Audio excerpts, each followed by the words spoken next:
first ever factory outlet, Chandanagar, Mukunda Jewelers, opening soon. No making charges.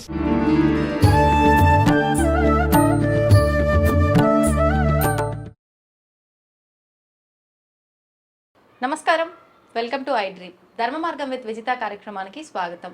ప్రస్తుతం మనతో పాటు ఉన్నారు గీతా ప్రచారకులు పూజ్యశ్రీ స్వామి స్థిత ప్రజ్ఞానంద సరస్వతి గారు. ఇప్పుడు వారితో మాట్లాడి మరిన్ని విషయాలు తెలుసుకునే ప్రయత్నం చేద్దాం.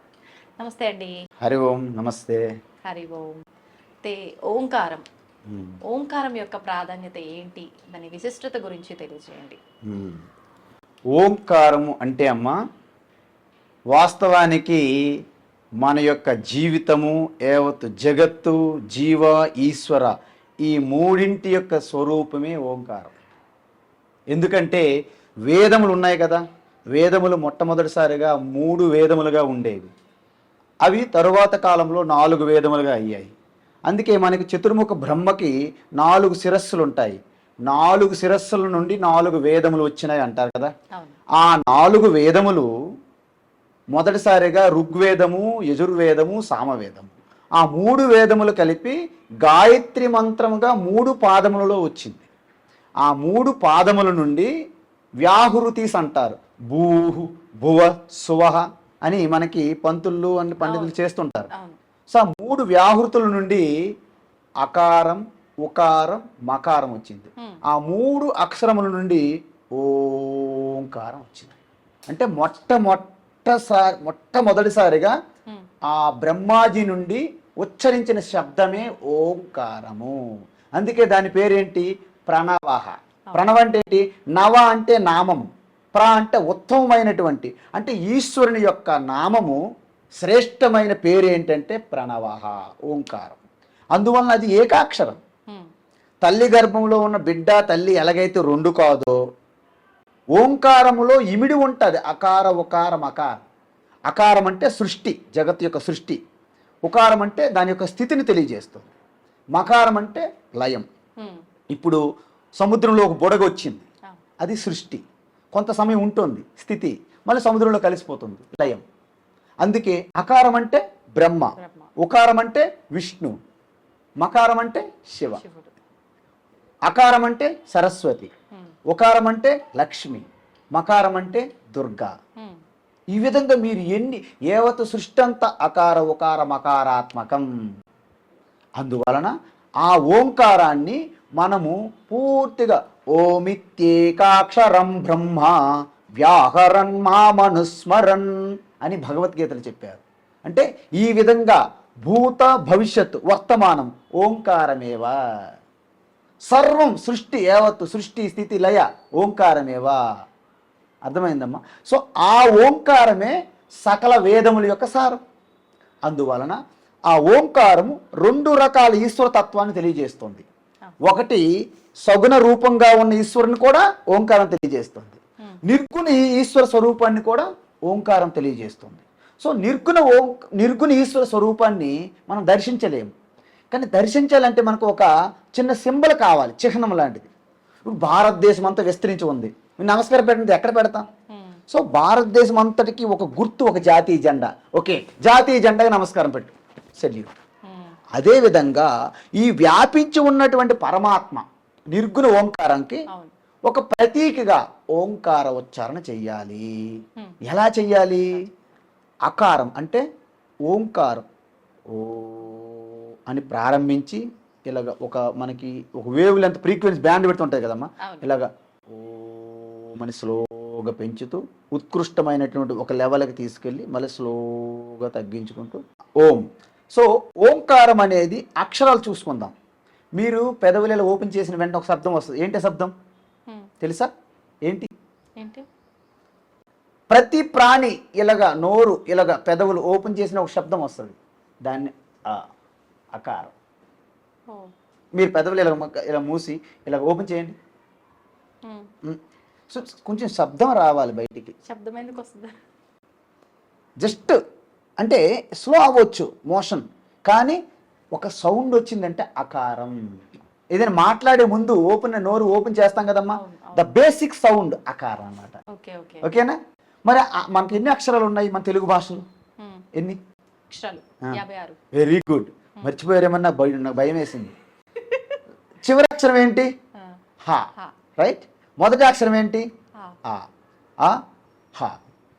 క్లోజింగ్లో వస్తుంది అహం. అది ఈశ్వరం. ఎవరండి? అహం అంటే నేను. అహం అంటే సంస్కృతం, తెలుగులో నేను దాని అర్థం. అంటే అందుకే సంస్కృతంలో అహం. బ్రహ్మదేవుడు మొట్టమొదటి సృష్టి అయినప్పుడు అన్ని చూశాడు, ఎవరు లేరు, భయపడ్డాడు. భయపడాలి, అయినా నేను ఎందుకు భయపడాలి? రెండోది ఏదైనా ఉంటే కదా భయపడాలి, ఎవరు లేరు కాబట్టి అహం అన్నాడు. అహం అంటే పరమాత్మ ఒక్కటే అర్థం. అహం బ్రహ్మాస్మి అదనమాట. అహం అన్నా బ్రహ్మన్న ఒకటే, నేనే బ్రహ్మయి ఉన్నాను, అహం బ్రహ్మాస్మి. మన సినిమాలో బాగా చూస్తాం, ఆయన దిగుతాడు అహం బ్రహ్మాస్మి. ఈ సీరియల్ ఉంటాయి చూడండి, హరహర మహాదేవులు అన్నింటిలో మీరు చూసి ఉంటారు, అంతే కదా. సో ఇలాగనమాట. అందువలన ఆ శుద్ధమైన అధిష్టానంలో ఉన్నటువంటి అహం అదే పరమాత్మ. ఓకేనా? ఆ అహం అన్నా ఓం అన్న ఒక్కటే. ఇప్పుడు చూసారా, ఓంకారం కిన్ని, అహం కిన్ని, బ్రహ్మకి మూడింటికి లైన్ అయ్యిందా? అహమన్న, ఓమన్న, బ్రహ్మన్న, విష్ణున్న, శివన్న, దానికి ఆత్మ అంటారు.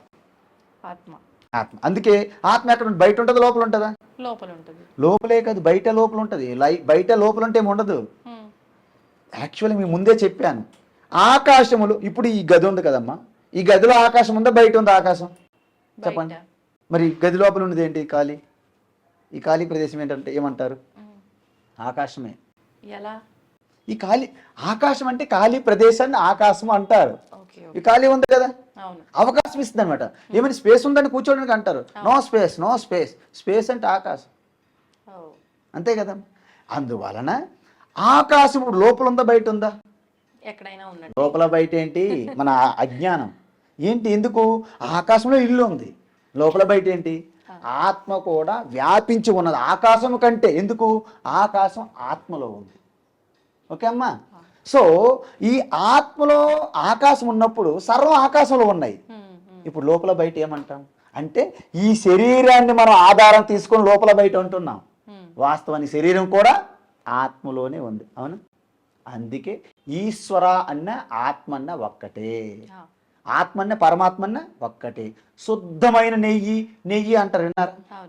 శుద్ధమైన నెయ్యి, నెయ్యి ఏమైనా తేడా ఉంటుందా? అంటే మీరు ఏదో కల్తీ చేస్తే తప్ప. పరమాత్మకి ఆత్మ తేడా లేదు, కానీ అందువలన పరమాత్మయే ఉన్నది. కానీ ఆ పరమాత్మ కొంచెము ఈ మన వ్యక్తిగతమైనటువంటి రాగద్వేషాలు పెట్టాము కదా, అసూయ, రాగద్వేషము, ఒకరు బాగుపడితే చూడలేకపోవడం, చూసారా, కోపతాపాలు అన్నీ ఉంటాయి కదా. అందువలన ఇవి ఎప్పుడైతే పరమాత్మ యాడ్ అయ్యాయో అజ్ఞానం అయిందా, జీవాత్మగా మారిపోతాం. మరి జీవాత్మగా అజ్ఞానం వదిలిపోతే పరమాత్మ మారిపోదు. అదే శివోహం. సో అందువలన ఓంకారం అనేది మన సృష్టిలో దేన్ని చూసుకుని 3 రకాలుగా ఉంటాయి. అకార, ఉకార, మకారాత్మకము. రంగులు తీసుకుందాం. ఎరుపు రంగు ఏంటి? సృష్టి అనుకోండి, అకారం. తెలుపు రంగు ఉకారం, నలుపు రంగు మకారం. నలుపు మకారం చెప్పాను కదమ్మా. సో ఈ విధంగా మనం చూసుకుంటే ఈ భూమి సృష్టి అనుకుందాం, లేకపోతే తెలుపు రంగు అనుకుందాం. సూర్యుడు ఎరుపు రంగు అనుకుందాం, చంద్రమ నలుపు రంగు. లేకపోతే భూమి నలుపు రంగు తీసుకోండి, చంద్రుడు తెలుపు తీసుకోండి, సూర్యుడు రెడ్. 3 రంగులు వచ్చాయా? సో అందువలన సృష్టిలో ఉన్నది ప్రతి ఒక్కటి అగ్ని, నీరు, భూమి. అదేవిధంగా భూలోకము, అంతరిక్షలోకము, స్వర్గలోకము, ఇవన్నీ కూడా ఓంకారమే. అందుకే వేదంలో ఏం చెప్పారు? సర్వే వేదాయత్ పదమామనంతి తపాంసి సర్వాణి చ యద్వదంతి యదిచ్ఛంతో బ్రహ్మచర్యం చరంతి తత్తే పదం సంగ్రహేణ బ్రవీమి. ఓం ఇత్యేతత్. యమధర్మరాజుకి అడిగాడు నచికేత కఠోపనిషత్తులు, మనం ఈ సృష్టి అంతటికి మూలమేంటి?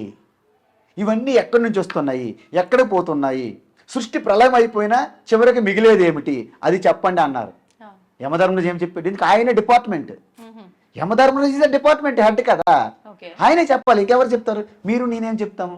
విజిత గారు ఏమా ఆవిడ చనిపోతే ఆయన ఏమవుతారు చెప్పండి, మీకు ఎలా తెలుసు? మీరు మృత్యుదేవత కాదు కదా. Yamadharmaraju is right person, right? Yamadharmaraju కూడా నిమిత్త మాత్రుడు కాదా? అంటే ఆయన భగవంతుడు ఏది చేయమంటే అది చేసే ఒక, మన భాషలో చెప్పాలంటే ఉద్యోగి అన్నట్టుగా. Wonderful wonderful. అది అలాగ అడుగుతుంటా, నేను చెప్తుంటా. వాస్తవానికి ఈ విశ్వము, ఈ ప్రపంచము, సృష్టి విశ్వమంతా కూడా ఒక ప్రభుత్వం అనుకుంటే దాంట్లో ఒక మంత్రి యమధర్మరాజు. ఆయన డిపార్ట్మెంట్ ఏంటి? న్యాయము, అంటే లా అండ్ ఆర్డర్. జడ్జ్ మాదిరిగా లా అండ్ ఆర్డర్. ఇప్పుడు లా అండ్ ఆర్డర్ చూసారా? ఎవరి మీద అయితే మనకు పడదో వాళ్ళ మీద కేసులు పెట్టి లోపలేసేస్తున్నారా? ఈ టైప్ ఆఫ్ లా ఆర్డర్ కాదు, లా అండ్ ఆర్డర్ కాదు. ఒక నిష్పక్షపాతంగా, ఒక పార్షియాలిటీ లేకుండా, ఇంపార్షియల్, ఏంటి పార్షియాలిటీ లేదు, అలాంటి లా అండ్ ఆర్డర్, ధర్మం. అందుకే ధర్మ దేవత అంటారు. అందుకే మహాభారతంలో ఆ యమధర్మరాజు యొక్క వరప్రసాదమే ధర్మపుత్ర, యుధిష్ఠిర. ఓకే అమ్మా, ఇది ఓంకారం. అందువలన మనము నిర్గుణ నిరాకార పరమాత్మే ముఖ్యమైనటువంటి చివరి సత్యం. దాన్ని చేరుకోవడానికి మనకు ఒక ఆలంబన కావాలి. అందువలన ఓంకారం అనేది ఒక సింబల్. ఈ ఓంకారంతో ప్రారంభించి నిర్గుణ ఓంకారానికి చేరుకోవచ్చు. అందుకే ఓంకారం మించినటువంటి మంత్రం కానీ, ఓంకారం 2 ఉన్నాయి.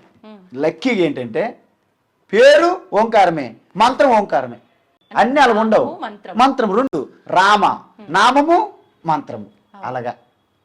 అందువలన ఓంకారము 2 in 1 అనమాట, మల్టీపర్పస్. అది ఓంకారము. అందువలన ఓంకారం ఉచ్చారణ ఎలా చేయాలి? కొంతమంది తప్పు చేస్తున్నారు, అందుకే చెప్తున్నా. కొంతమంది ఓంకారం ఏం చెప్పాను? ఆ ఊ మా అని చెప్పాను. వాళ్ళు ఎలా ఉచ్చరిస్తారు? ఆ ఊ మా, తప్పు. ఓకే, సరైన ఉచ్చారణ ఏంటంటే, ఎలాగైతే ముందే చెప్పాను, తల్లి గర్భంలో బిడ్డకి తల్లికి ఎలాగైతే వేరు చేయకూడదో, ఈ 3 ఒక అక్షరంగా ఇమిడి ఉన్నాయి, లోడ్ అయ్యి, మనం విడదీయకూడదు. ఆ ప్లస్ ఊ ఏమవుతుందమ్మా? గుణసంధి తెలుగులో ఓ అవుతుంది, అవునా? ఆ ప్లస్ ఊ ఓ, ఓమైందా? అందువలన ఓం అనాలి అంతే తప్ప ఆ ఊ మా అనకూడదు.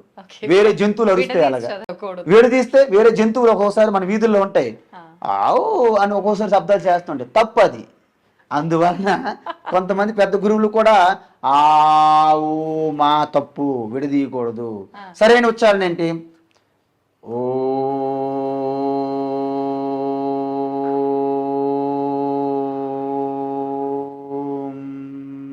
అంటే అంటే స్టార్టింగ్లో అలాగా ప్రారంభించి ఒక లెంత్, ఉత్కృష్టమైన లెంత్కి వెళ్ళి మళ్ళీ స్లోగా లాగాలి. ఆ ఊ మా, ఆ అంటే స్టార్టింగ్, ప్రారంభం, సృష్టి, స్థితి ఊ, మళ్ళీ లయం మా. అందుకే దాంట్లో మీరు అన్నీ చూడవచ్చును. ఈ ఓంకారం చేయడం వల్ల ఎటువంటి ఫలితం ఉంటుంది? అంటే మనందరం కూడా, అంటే మనుషులందరూ ఆలోచించేది ఏంటి? ఏదో ఒక లాభ అపేక్ష ఆలోచించి ఏదైనా చేస్తాం కదా. మరి ఓంకారం చేయటం వల్ల ఏదైనా లాభం ఉందా? ఓంకారం సాధన అంటారు, ప్రణవ సాధన లేదా ఓంకార సాధన అంటారు. ఓంకార సాధన చేస్తూ నేనేదైతే ఓంకారం ఏ విధంగా ఉచ్చరించాలని చెప్పామో అంత పవిత్రతతో, అంత శౌచముతో, శుభ్రతతో మీరు చాలా నిఖచ్చిగా, నిష్ఠతో ఓంకార సాధన చేస్తే దీంట్లో 2 రకాలు ఉన్నాయి. కొంతమంది కోరికలతో చేస్తారు, కొంతమంది నా ఆధ్యాత్మిక వృద్ధి, నా అంతఃకరణ శుద్ధం కావాలి, నాకు ఏకాగ్రత కావాలి, కాబట్టి నాకు ఆత్మజ్ఞానంతో నాకు మోక్షం కావాలి అనుకునే వాళ్ళు రేరుగా ఉంటారు. వారు ఓంకారం ఎటువంటి కోరిక లేకుండా సాధన చేస్తారన్నమాట. ఎలా చెయ్యాలి? డౌట్ అండి, మీరు చెప్పిన రెండిట్లో ఒకటేమో ఆత్మ సాధన కోసం, మోక్షం కోసం అని చెప్పన్నారు, ఇంకోటేమో కోరికలు తీర్చు. ఇది కోరుకోవడం కూడా కోరికే కదా. ఏది కోరుకోవడం? మోక్షం రావాలి అని చెప్పి. వండర్ఫుల్. ఇది అలాగ అడగాలి. అంటే నాకు మోక్షం రావాలని ఎప్పుడు కోరుకుంటారంటే, నేను బంధనంలో ఉన్నాను కాబట్టి మోక్షం రావాలని కోరుకుంటారు. ఓకేనా? నేను ఎప్పుడైతే జైల్లో ఉన్నానో, చెంచలగూడ జైల్లో నేను ఉన్నాను, నాకు బెయిల్ కావాలి. మీరు బయట ఉన్నారు, మీకెందుకు బెయిల్? అందువలన నేను ఎప్పుడైతే సంసారిని బంధనంలో ఉన్నానని భావిస్తున్నానో నాకు మోక్షం వైపు కోరిక కావాలి. కానీ ఒక గృహస్థుగా ఉండి రెస్పాన్సిబిలిటీస్ అన్ని వ్యవహరించాల్సిన ఆ ధర్మంలో ఉన్నప్పుడు మళ్ళీ మోక్షం కావాలి అంటే వీటి నుంచి విముక్తి పొందడం కదా, అది కరెక్ట్ అయిన బాధ్యత అంటారా? కరెక్టే అంటారా? గృహస్థ అనేది ఒక కర్తవ్యం, ఒక బాధ్యత. ఆ బాధ్యత చేస్తూ అసలు మానవ జన్మ యొక్క లక్ష్యం ఏమిటి, గమ్యం ఏమిటి అంటే, మానవ జన్మ యొక్క గమ్యం ఏంటంటే మానవత్వము నుండి మాధవత్వం పొందడమే మన యొక్క లక్ష్యం. కేవలం మనిషిగా ఉంటూ మనము పెళ్లి చేసుకొని సంపాదన చేస్తూ వాళ్ళు పెళ్లి చేసి మనం ఇలా భూమిలో కలిసిపోవడం, దానికి మానవ జన్మ అక్కర్లేదు. మానవ జన్మ మీరు సాధించింది ఏమిటి? నిద్ర, ఆహారము, ఏవో భోగాలు, ఇవన్నీ మిగతా జంతువులు క్రిమికీటకాలు కూడా పొందుతున్నాయి.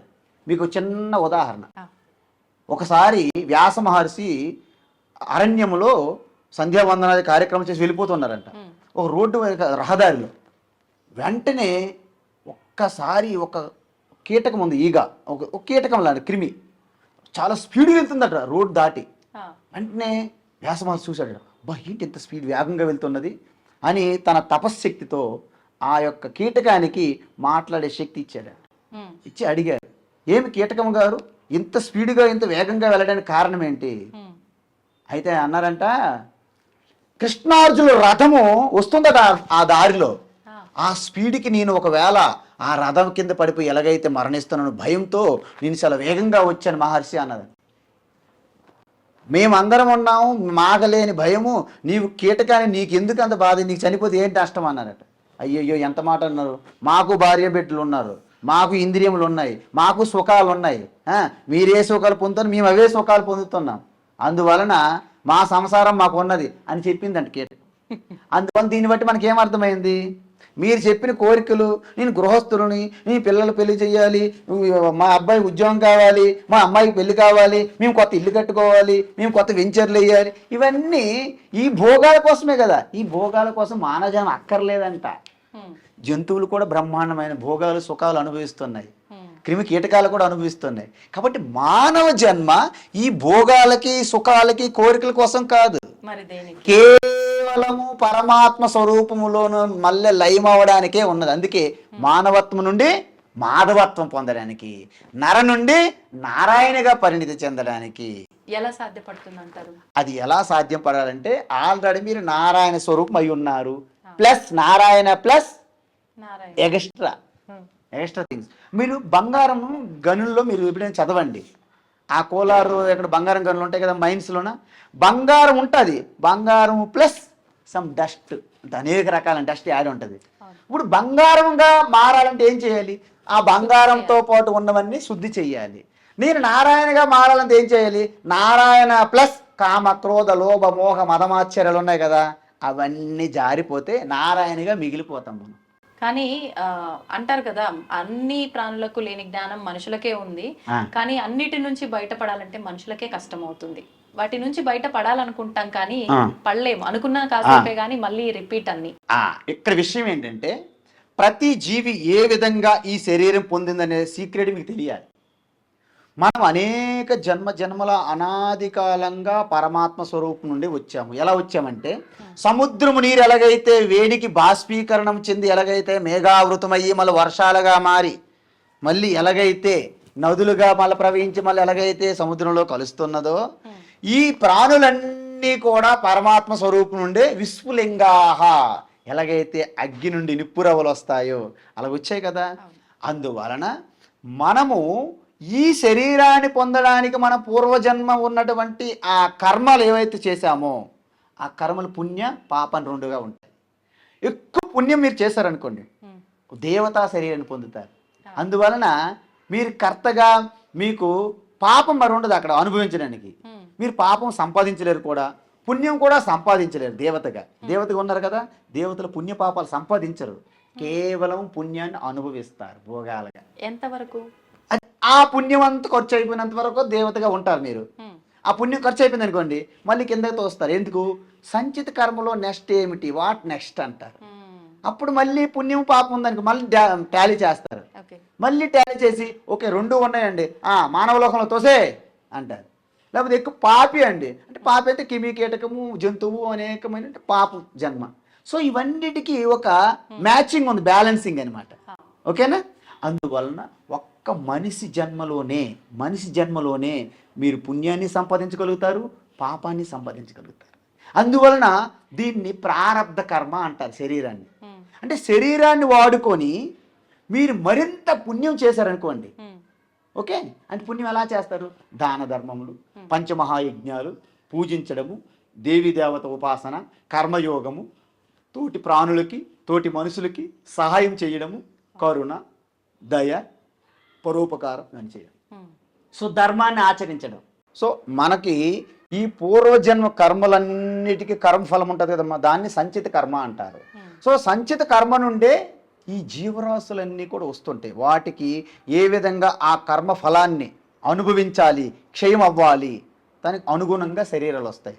సో ఎక్కువ పుణ్యము ఉత్తమమైనటువంటి లోకాలలో ఉన్న దేవీ దేవతలుగా, మిశ్రమము మానవ లోకములో, ఇంకా హీనమైనటువంటి పాపం ఎక్కువ క్రిమి కీటకాలు అలాంటి శరీరాలు పొందుతారు. అందువలన మానవ జన్మ పొందాము అంటే మీకు కొంత స్వేచ్ఛ ఉన్నది.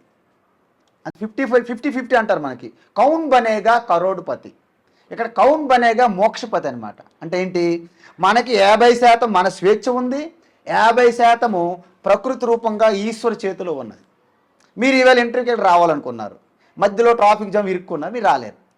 సో అది ప్రారంధం, మీకు ఈశ్వరుడు సహకరించలేదన్నమాట. మీ ప్రయత్నం చేశారు, కానీ మన ప్రయత్నం చేస్తుండాలి, ప్రకృతి అంతా సహకరించాలి.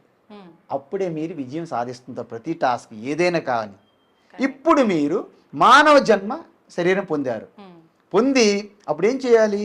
వాస్తవానికి మీ పరమాత్మ స్వరూపులే, కానీ మీ శరీరంకి నేను పరిమితం అయ్యి ఉన్నాను, ఐ ఆమ్ దిస్ బాడీ అనే భావన వచ్చింది. ఆ భావన మీ మనసులో కలిగింది. ఫస్ట్ మీ శరీరం కంటే మీ మనసులో కలుగుతుంది. మనసులో నేను శరీరం అనగానే శరీరం కలుగుతుంది, లేకపోతే శరీరం అనే ధ్యాసే మనకు ఉండదు. నేను నాది అనే భావన, ఈ శరీరమే నేను అనే భావన శరీరం కంటే ముందు మనసులో కలుగుతుంది. అందుకే body is nothing but is idea in your mind అంటారు. Body is nothing but it is an idea in your mind. Then what is the mind? Mind is just a flow of thoughts, శృంఖలంగా ఉన్నటువంటి ఆలోచనలు. అవి లేకపోతే mind is dead అంటారు. Mind is no mind. అంటే mind ఎప్పుడైతే పూర్తిగా ఉండకంట ఉంటుందో, అంటే నాశనం చేయక్కర్లేదు, దాంట్లో ప్రవాహం ఆపగలిగితే అప్పుడు no mind. Then what happened? అహం స్వరూపంగా మారిపోతుంది. మీకు ఇంతకుముందు చాలాసార్లు చెప్పుంటాను, ఉప్పు బొమ్మ సముద్రంలోకి వెళ్ళి సముద్రంగా మారిపోయినట్టుగా అహం అనే నేను సంకుచితంగా ఉన్నానని, నేనే వ్యక్తిగా ఉన్నానని నేను అండపిండ బ్రహ్మాండం అంతా వ్యాపించి ఉన్నటువంటి ఆ శివస్వరూపంగా మారిపోతారన్నమాట. దట్ ఈస్ కాల్డ్ శివోహం. అంతేగాని నేను ఈ శరీరంతో శివ కాదు, మహా అయితే శవం అవుతాం టైం వస్తే. శరీరం శాశ్వతం కాదు, అది దీంట్లో రెండు ఉన్నాయి. ఒకటి మారిపోతుంది, పుడుతుంది, ఉంటుంది, పోతుంది, పుడుతుంది, ఉంటుంది, పోతుంది, ఈ సైకిల్గా ఉన్నటువంటి ప్రకృతి ఒకటి ఉంది. దీనికి పుట్టినప్పుడు చూస్తుంది, ఉంటున్నప్పుడు చూస్తుంది, పోయినప్పుడు కూడా చూస్తుంది, మిగిలిపోతుంది. దాన్ని సాక్షి శివ. అందుకే ఈ వస్తుంది పోతుంది దాన్ని పార్వతి అంటారు, నిత్యము శాశ్వతంగా ఉండేదాన్ని శివ అంటారు. ఈ రెండు కలిపితే ఏమైంది? శివశక్తి. ఇది శివశక్తే. సృష్టిలో మీరు ఎక్కడ టచ్ చేసిన శివశక్తి. అందుకే మన చంద్రయాన్ 3లో మన మన మన భారతదేశం నుంచి ఏదైతే గ్రహం అక్కడ మనకి ఆ స్థానంలో పెట్టారో దానిని శివశక్తి అని పేరు పెట్టారు. చంద్రమండలంలో మన యొక్క పాయింట్ శివశక్తి అని పెట్టారు ప్రధానమంత్రి గారు. సో అందువలన ఏవత్ బ్రహ్మాండం అంతా శివశక్తియే. మీ శరీరము, ఈవెన్ తలుపు, ఈ door, do you think that door అంటే జీవం లేని ఒక వస్తువు కదా, ఇప్పుడు రైట్ పాయింట్ అడిగారు. జీవము అంటే ప్రాణం, ప్రాణశక్తి, ఇట్స్ ఎనర్జీ. ద ప్రాణము కూడా ప్రకృతియే. ఓకే, ప్రకృతి unmanifested in the door, that is manifested in you. అర్థమైందమ్మా? కానీ ఒకటి గుర్తుంచుకోండి, ప్రాణం అనేది సాఫ్ట్వేర్ లాంటిది, ఈ శరీరం అనేది హార్డ్వేర్ లాంటిది. ఈ రెండింటికి వెనకుండా నడిపిస్తున్నది చైతన్యం, ఆత్మ, అది పరమాత్మ. అందువలన డోర్లో ప్రాణశక్తి, ఈ స్థూలంగా ఉన్నటువంటి రెండు శక్తులు ఉన్నాయి, కానీ ప్రాణశక్తి అవ్యక్తంగా ఉంది. డోర్లో మీలో వ్యక్తమైంది, దీంట్లో అవ్యక్తం, మనలో వ్యక్తమైంది. దీంట్లో కూడా ప్రాణశక్తి వ్యక్తమైంది అనుకోండి, ఏ స్వామి getup, I cannot hold you అని ఇది ఈ చైర్ కూడా పారిపోతుంటుంది. పట్టుకొని ఎలాడుతుండాలి చైర్ని, మనం ఉండండి, కాసేపు ఉండండి, మాట్లాడాలి, ఉండండి అనాలి చైర్కి. కానీ దీనిలో ప్రాణశక్తి వ్యక్తం కాలేదు. దాని అర్థం లేదని కాదు. ఎందుకు చెప్పనా? పాలులో మనం చూస్తే వెన్న మీకు కనిపిస్తుందా? లేదు. కానీ పాలులో వెన్న ఉంటుందా ఉండదా అని మీరు చూడడం లేదని లేనట్లు లెక్క కనిపించట్లేదు. నీళ్ళు ఒక గ్లాసు నీరు తీసుకురమ్మంటాను, దాంట్లో కొంత ఉప్పు వేస్తా, కలుపుతాం, ఉప్పు కరిగిపోయింది. ఇలా చూస్తే మీకు ఉప్పు కనిపిస్తుందా? కనిపించదు. కానీ ఆ నీటిలో ఉప్పు ఉందా లేదా ఎలా తెలుస్తుంది? కలిపాం కాబట్టి. కలిపాం కాదు, మీరు కలిపినట్టు చూడలేదు, టేస్ట్ చేస్తుంది. చూసారా? ఆ టేస్ట్ గురించి చెప్పాలి. అంటే చూసేది కాదు, ఎక్కడ అబ్బా ఉప్పు అంటాం. అదేవిధంగా దీంట్లో కూడా ప్రాణశక్తి అవ్యక్తంగా ఉన్నది, ఆత్మ ఉన్నది. అంటే పరమాత్మ ఆత్మ అంటే కేవలం మాట్లాడడమే కాదు, ఉనికిగా ఉన్నది. ఉంది, చైర్ ఉందా, టేబుల్ ఉందా, మీరు ఉంది, నేను ఉంది, టేబుల్ ఉంది, చైర్ ఉంది. ఈ ఉంది అంటే అన్నిటి కామన్గా అది పరమాత్మ. కాబట్టి మానవ జన్మ రావడం చాలా దుర్లభం అన్నారు. అందుకే తెలియనిది ఏదో ఉంది అక్కడ అని అంటే ఖచ్చితంగా అది పరమాత్మ ఉంది. మీ నా లోపల పరమాత్మ చూడండి, మీరు శరీరం ధ్యాస విడిచిపెట్టండి, ఫస్ట్ మీ కళ్ళు మూసుకోండి, ప్రపంచం ఏమైంది? మాయమైంది. ఒకవేళ మీరు ఆరోగ్యంగా ఎక్సలెంట్గా ఉన్నారనుకోండి, మీ శరీరం మీద ధ్యాస కూడా ఉండదు. ఫుట్బాల్ ప్లేయర్స్ ఏదైనా టెన్షన్లో శరీరం గురించి ఆ ధ్యాసే ఉండదు మనకి. ఎందుకు? మనసు లెవెల్కి వెళ్ళిపోయాం మనం. అందువలన శరీరం ధ్యాస విడిచిపెట్టండి, మనసును వాచ్ చేయండి, పరికించండి, మనసులోకి తొంగి చూడండి. మనసులోకి మనం ఒకసారి తొంగి చూస్తే మనసులో ఏం జరుగుతున్నవని అలా పైకి వస్తాయి. ఎలాగైతే నీటి లోపల ఉన్నటువంటి ఆ మురికి ఎలాగైతే పైకి వస్తే కలిపితే ఆ మనసులో అలాగ చెడు ఆలోచనలు అన్నీ వచ్చేస్తాయి అనమాట. అలా వచ్చి అలా పోతాయి అనమాట. మనసు శుద్ధమైపోతుంది. శుద్ధమైన మనసు ఏమవుతుంది? మీ స్వరూపంలో కలిసిపోతుంది. మీ స్వరూపమే పరమాత్మ. ఈశ్వర సర్వభూతాన హృదయేషర్జున తిష్టతి. ప్రతి ప్రాణి హృదయస్థంలో పరమాత్మ ఉన్నదని చెప్పారు కదా. దాన్ని దర్శించనిది ఎలా చెప్పాలి అంటే, ప్రతి బల్బు వెలుగుతుందా, దాని వెనక కరెంటు ఉన్నదని అర్థం. ఫిలమెంటు బల్బు ఉన్నాయి, కానీ వెనకున్న శక్తి గురించి మాట్లాడుతున్నాను నేను. మీ శరీరం అనేది బల్బు, మీ మనస్సు అనేది ఫిలమెంట్. ఆ ఫిలమెంట్ వెలగడానికి ఒక చైతన్యం ఉంది. ఆ చైతన్యమే చిదానంద రూప శివ. అది మీ ఒరిజినల్. అది పోయేది కాదు, వచ్చేది కాదు. బాడీ పోతుంది, ఏముంది? After 10-15 years you cannot be like this. You are like a old lady and wrinkles and white hair. You cannot be sitting to ask the questions. You no more anchor. Nobody will like you as an anchor.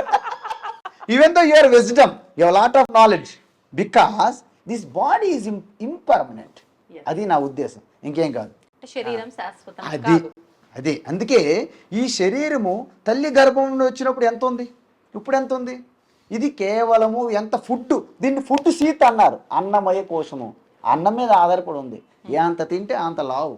ఇది సినిమాలు అంటారు, ఎంత తాగితే అంత ఇది బలం అంటాడు. అది అన్నట్టు ఇది ఎంత తింటే అందులో food man. So that is what.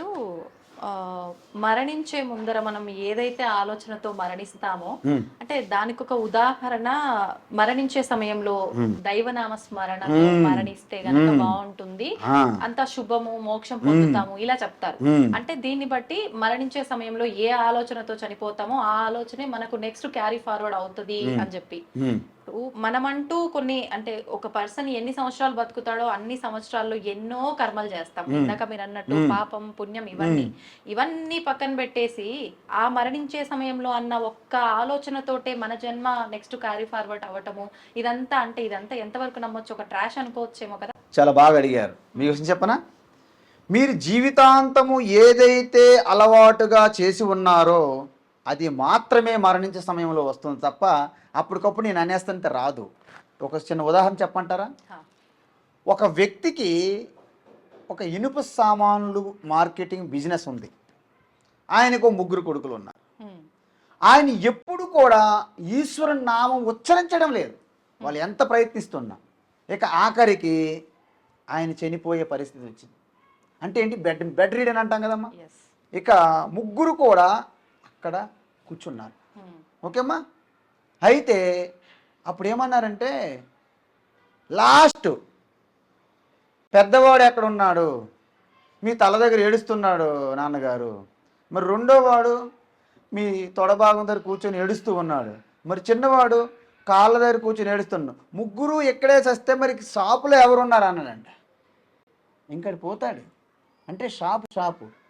అయితే అప్పుడు ఏం చేశారంటే, ఒక అతను, ఈయన ఈశ్వరుడు నామం అనట్లేదు, ఈయన ద్వారా ఏదైనా సరే ఈశ్వరుడి పేరు మనము ఉచ్చరింప చేస్తే చనిపోయే ముందు నాన్నగారికి ఉత్తమ గతి వస్తుంది కదా. చిన్నోడు ఒక ప్రయత్నం చేశాడట. ఆయన ఒక సైన్స్ స్టూడెంట్. ఇప్పుడు మనము ఒక మ్యాథ్స్ మన స్టెప్స్ చేస్తుంటాం, సగం చేశారనుకోండి 10 మార్క్స్కి మీకు 5 మార్క్స్ వస్తుంది. తెలుసా స్టెప్స్ తెలుసా? ఎగ్జామ్స్లో మేము 10th క్లాస్ రాసేవాళ్ళం. ఒక 10 మార్క్స్ క్వశ్చన్ ఇస్తే కరెక్ట్ మీ స్టెప్స్ కనుక ఒక 50% కరెక్ట్ చేస్తే మీకు 55 మార్క్స్ వస్తాయి, హాఫ్ మార్క్స్ వస్తాయి. సో నారాయణ ఎన్ని అక్షరములు? 4. నారా అంటే ఎన్ని అక్షరములు? 50% వస్తుంది కదా పుణ్యం. ఎట్లా వస్తుందండి పదం పూర్తవ్వందే? మ్యాథమెటిక్స్, ఎందుకంటే ఈజ్ ఏ మ్యాథమెటిషియన్. ఓకే, ఈ logic is own logic and reasoning. So ఈ థాట్ దట్ అట్లీస్ట్ దేవుడిపై నారాయణ అనట్లేదు, అట్లీస్ట్ నారా అనిపిద్దాం అని వెంటనే ఆలోచించాడంట. వెంటనే బయటికి వెళ్ళి అక్కడ ఉన్నటువంటి ఒక నార తీసుకొచ్చాడట. నార తీసుకొచ్చి చూపెట్టాడు నాన్నగారి ముందు. నాన్నగారు ఇదేంటి? పీచు అన్నాడంట. ఆయన నార అనలేదు, చనిపోయాడు. అదృష్టం లేదు ఆయనకి. అదృష్టం కాదు, మీరు చెప్పిందే. ఇవన్నీ తప్పులు చేసి ఆ సమయంలో నారాయణ ఇంత అయిపోద్ది కదా స్వామి అన్నారు కదా. ఇంపాసిబుల్ అంటున్నాను నేను. ఎందుకంటే మీరు జీవితాంతము ఈ యొక్క జీవితమే కాదు తల్లి, ఎన్నో జన్మలు మీకు ఆ యొక్క సుకృతము, ఆ కృప, ఆ పుణ్యము, ఆ సత్కర్మల యొక్క ఉన్నది. కాబట్టి ఈరోజు ఒక గొప్ప ఆ దైవత్వం గురించి, ఆ సత్సంగము, ఆ గొప్ప విషయాలు, ఆ సత్సంగం జరిగే అవకాశం మీకు వచ్చింది. ఇది అందరికి రాదు.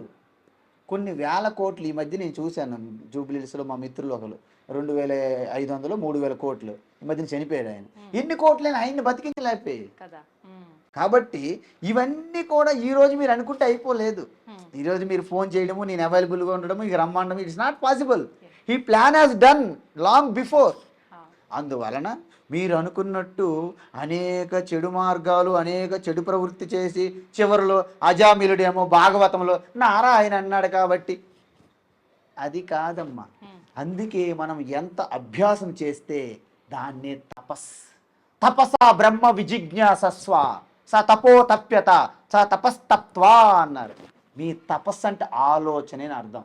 విచారణ చేస్తేనే రమణ మహర్షి చెప్తారు, కోహం నేను ఎవరు, ఆయా నేను శుద్ధమైన అహం. ఆన్సర్ అది రాదు, చెప్పేవాడు ఉండడు, అడిగేవాడు ఉండడు. సైలెంట్. మౌనం వ్యాఖ్యాం ప్రకటిత పర బ్రహ్మతత్వం యువానం. ఇక కేవలం ఇలా చూపెట్టిననుకో మీకు అర్థమైపోద్ది. ఓ అర్థమైపోయింది అంటారు. ఇంక చెప్పలేదు నేను. ఎందుకంటే ఇదంతా త్రిగుణాత్మకం, 3 గుణాలు, సత్వగుణం, రజోగుణం, తమోగుణం. ఇది పరమాత్మ, శుద్ధ పరమాత్మ అహం. ఇది చెప్పాను కదా అంతఃకరణం మనస్సు అని. ఈ మనస్సు వెళ్ళి వీటితో కలిసిందనుకోండి, జాలీ గుడ్ టైం వీటితో వెళ్ళిందనుకోండి, హాయ్ బాయ్ కావు పివు మరజావో roll and rock something like that you know. ఇది వెళ్ళిందానికి సంసారం అనమాట. పిల్లలు, ఆడబొట్లు, బావమరుదులు, brother in laws, sister in laws, ఇదంతా మొత్తం పండగలు, దసరా, సంక్రాంతులు అనమాట. సో ఇదంతా సంసారమే కదా. ఈ గుర్తుండదు. ఒకవేళ వీటితో విరక్తి చెంది వైరాగ్యం పొంది, వివేక జ్ఞానముతో వీటికి సాక్షిభూతంగా ఉంటూ వీటితో అంటకుండా ఇటువైపు ఒకసారి చూసిందనుకోండి, ఇప్పుడు వేరైపోయింది. అంటే మీకు ఇక ప్రకృతి, సంసారము, ఈ సృష్టి మాయ ఏమి చేయలేదన్నమాట. ఎందుకు? శివోహం అయిపోయింది అనమాట. ఇదే అహం బ్రహ్మాస్మి శివోహం. ఇదే జీవ బ్రహ్మ ఐక్యం అంటారు. దీన్ని చిన్ముద్ర లేదా జ్ఞానముద్ర అంటారు. ఈ ముద్ర చూస్తే నా స్వరూపం తెలిసిపోతుంది. అందువల్ల దక్షిణామూర్తి ఏం చెప్పడు, ఇలా జ్ఞానముద్ర చూపెడతాడు. ఋషులందరికీ జ్ఞానోదయం అయిపోయింది. చూసారా? ఈవేళ దక్షిణామూర్తి గారి దగ్గరికి వెళ్ళి మనం అనేక ప్రశ్నలు అడిగేద్దాం అని అందరూ వచ్చారంట. చుట్టూ మీలాగా కూర్చున్నారు. ఆయనేమో ఇలా కాళ్ళ మీద కాలేసి కూర్చొని ఇలాగా చిన్ముద్రలు చూపెట్టారు. మొత్తం మౌనం వ్యాఖ్య. మాటలు ఉపదేశం లేదు, మాటలు లేవు, మాట్లాడుకోవడాలు లేవు, మాట్లాడుకోవడాలు లేవు. కేవలము చిన్ముద్ర చూపించినంత మాత్రానే జ్ఞానోదయం అయిపోయింది. వాళ్ళ యొక్క సంశయాలన్నీ నివృత్తి అయ్యాయి. నా స్వరూపము పరమాత్మ స్వరూపము, నేను వీటితో సహజీవనం చేస్తున్నాను. ఇది అన్హోలీ రిలేషన్షిప్ అంటారు. అన్హోలీ అంటే తెలుసమ్మా? అపవిత్రము అంటే పవిత్రము కానిది. అపవిత్రం అంటే తెలుసా? అపవిత్రం అనమాట. ఎందుకు? నేను శుద్ధమైన చైతన్యాన్ని, ఈశ్వరుణ్ణి, కానీ నేను బాడీతో అంటిపెట్టుకున్నాను. బాడీ అపవిత్రమే. ఎందుకు? నిత్య వికారం చెందుతుంది. బాడీ అనేది నా యొక్క వెహికల్ లాంటిది, నా కారు. మీ కారు మీరైపోతారా? కారుకి చిన్న లొత్త పడింది, మీకు అంటారా మీరు? కారు వేరు, మీరు వేరు. తెలుస్తుందా? అంటే కారు వేరు నేను వేరని చాలా బాగా తెలుస్తుంది, కానీ శరీరం నేను వేరంటే కొంచెం కష్టం. ఎందుకు? అంత ఇంకా సమీపం కాబట్టి. సో సమీపం బట్టి అనమాట, అంతే కదమ్మా. సో ఆ విధంగా మీరు ఈ శరీరం మీద ఎప్పుడైతే నిరంతరం విచారణ చేస్తుంటారో శరీరం నేను కాదు తెలిసిపోతుంది. మీకు రోగం వస్తుంది, రోగులందరూ ఆల్ పేషెంట్స్ కమ్ హియర్ అంటారు, రోగులు రండి అంటారు. రోగులు ఎవరు ఉండరు, రోగం వచ్చింది. మీరు రోగి కాదు, యువర్ ఆత్మ. కానీ అందరూ ఏమంటారు హాస్పిటల్లో? రోగులు. మరేం చేస్తాం, మన అజ్ఞానం మనం యాక్సెప్ట్ చేస్తున్నాడు. So that's what. గీతా పఠనం మన నిత్య జీవితంలో ఎటువంటి మార్పులు తీసుకొస్తా? భగవద్గీత అనేది పారాయణం చేసే గ్రంథం కాదు. ఇది మొట్టమొదటి మీరు నేర్చుకోండి. ఎందుకంటే భగవద్గీత శ్లోకములు పారాయణం చేసింది ఎవరు? చిన్నపిల్లలు. ఎందుకు చేయిస్తాము? జీవితంలో ఎప్పుడైనా మళ్ళీ భగవద్గీత యొక్క తత్వం తెలుసుకుంటారు అనే ఆశతో వాళ్ళకి శ్లోకాలు పారాయణం చేయిస్తాం. పెద్దవాళ్ళు కూడా పారాయణ చేస్తే ఏం లాభం? భగవద్గీత పుణ్యం కోసం చదివేది కాదు, మరి దేనికోసం? మోక్ష శాస్త్రం. చదివినంత మాత్రానే మోక్షం పొందుతామా? చదివినంత మాత్రాన మోక్షం పొందరు.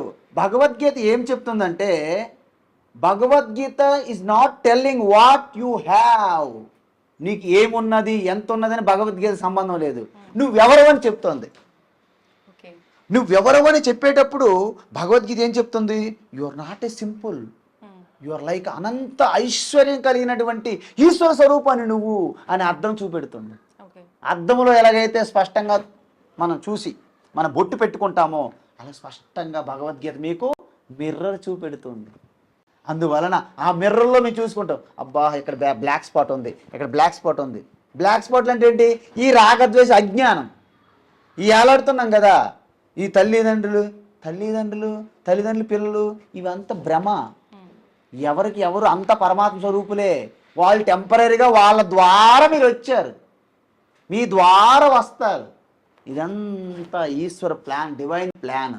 అందువలన అందుకే మనకి ఎక్కడ ప్రమాదం వస్తుంది? పిల్లలు మా వల్ల పిల్లలు వచ్చారు కాబట్టి వీళ్ళు మా వాళ్ళు, మా చెప్పు చేతిలో ఉండాలి. మేము చదివించాను, నేను పెళ్లి చేశాను, నేను చెప్పిన వాళ్ళకి మీరు పెళ్లి చేసి. చూసారా ఈ కమాండింగ్ అటాచ్మెంట్? లవ్ అంటే ప్రేమ పేరుతో తల్లిదండ్రులు కూడా మోహంలో పడిపోతారు, రాగంలో పడిపోతారు. వాళ్ళు ఎప్పుడైతే రిజెక్ట్ చేస్తారో తల్లిదండ్రులు కుమిలిపోతుంటారు. ఇప్పుడు ఇదంతా ఈశ్వరుడి క్రియేషన్ అన్నారు కదా, అంటే నేను నాది అనుకుంటున్నాం మనం, నా పిల్లలు, నా భర్త, నా తల్లి అనుకుంటున్నాం అని చెప్పి.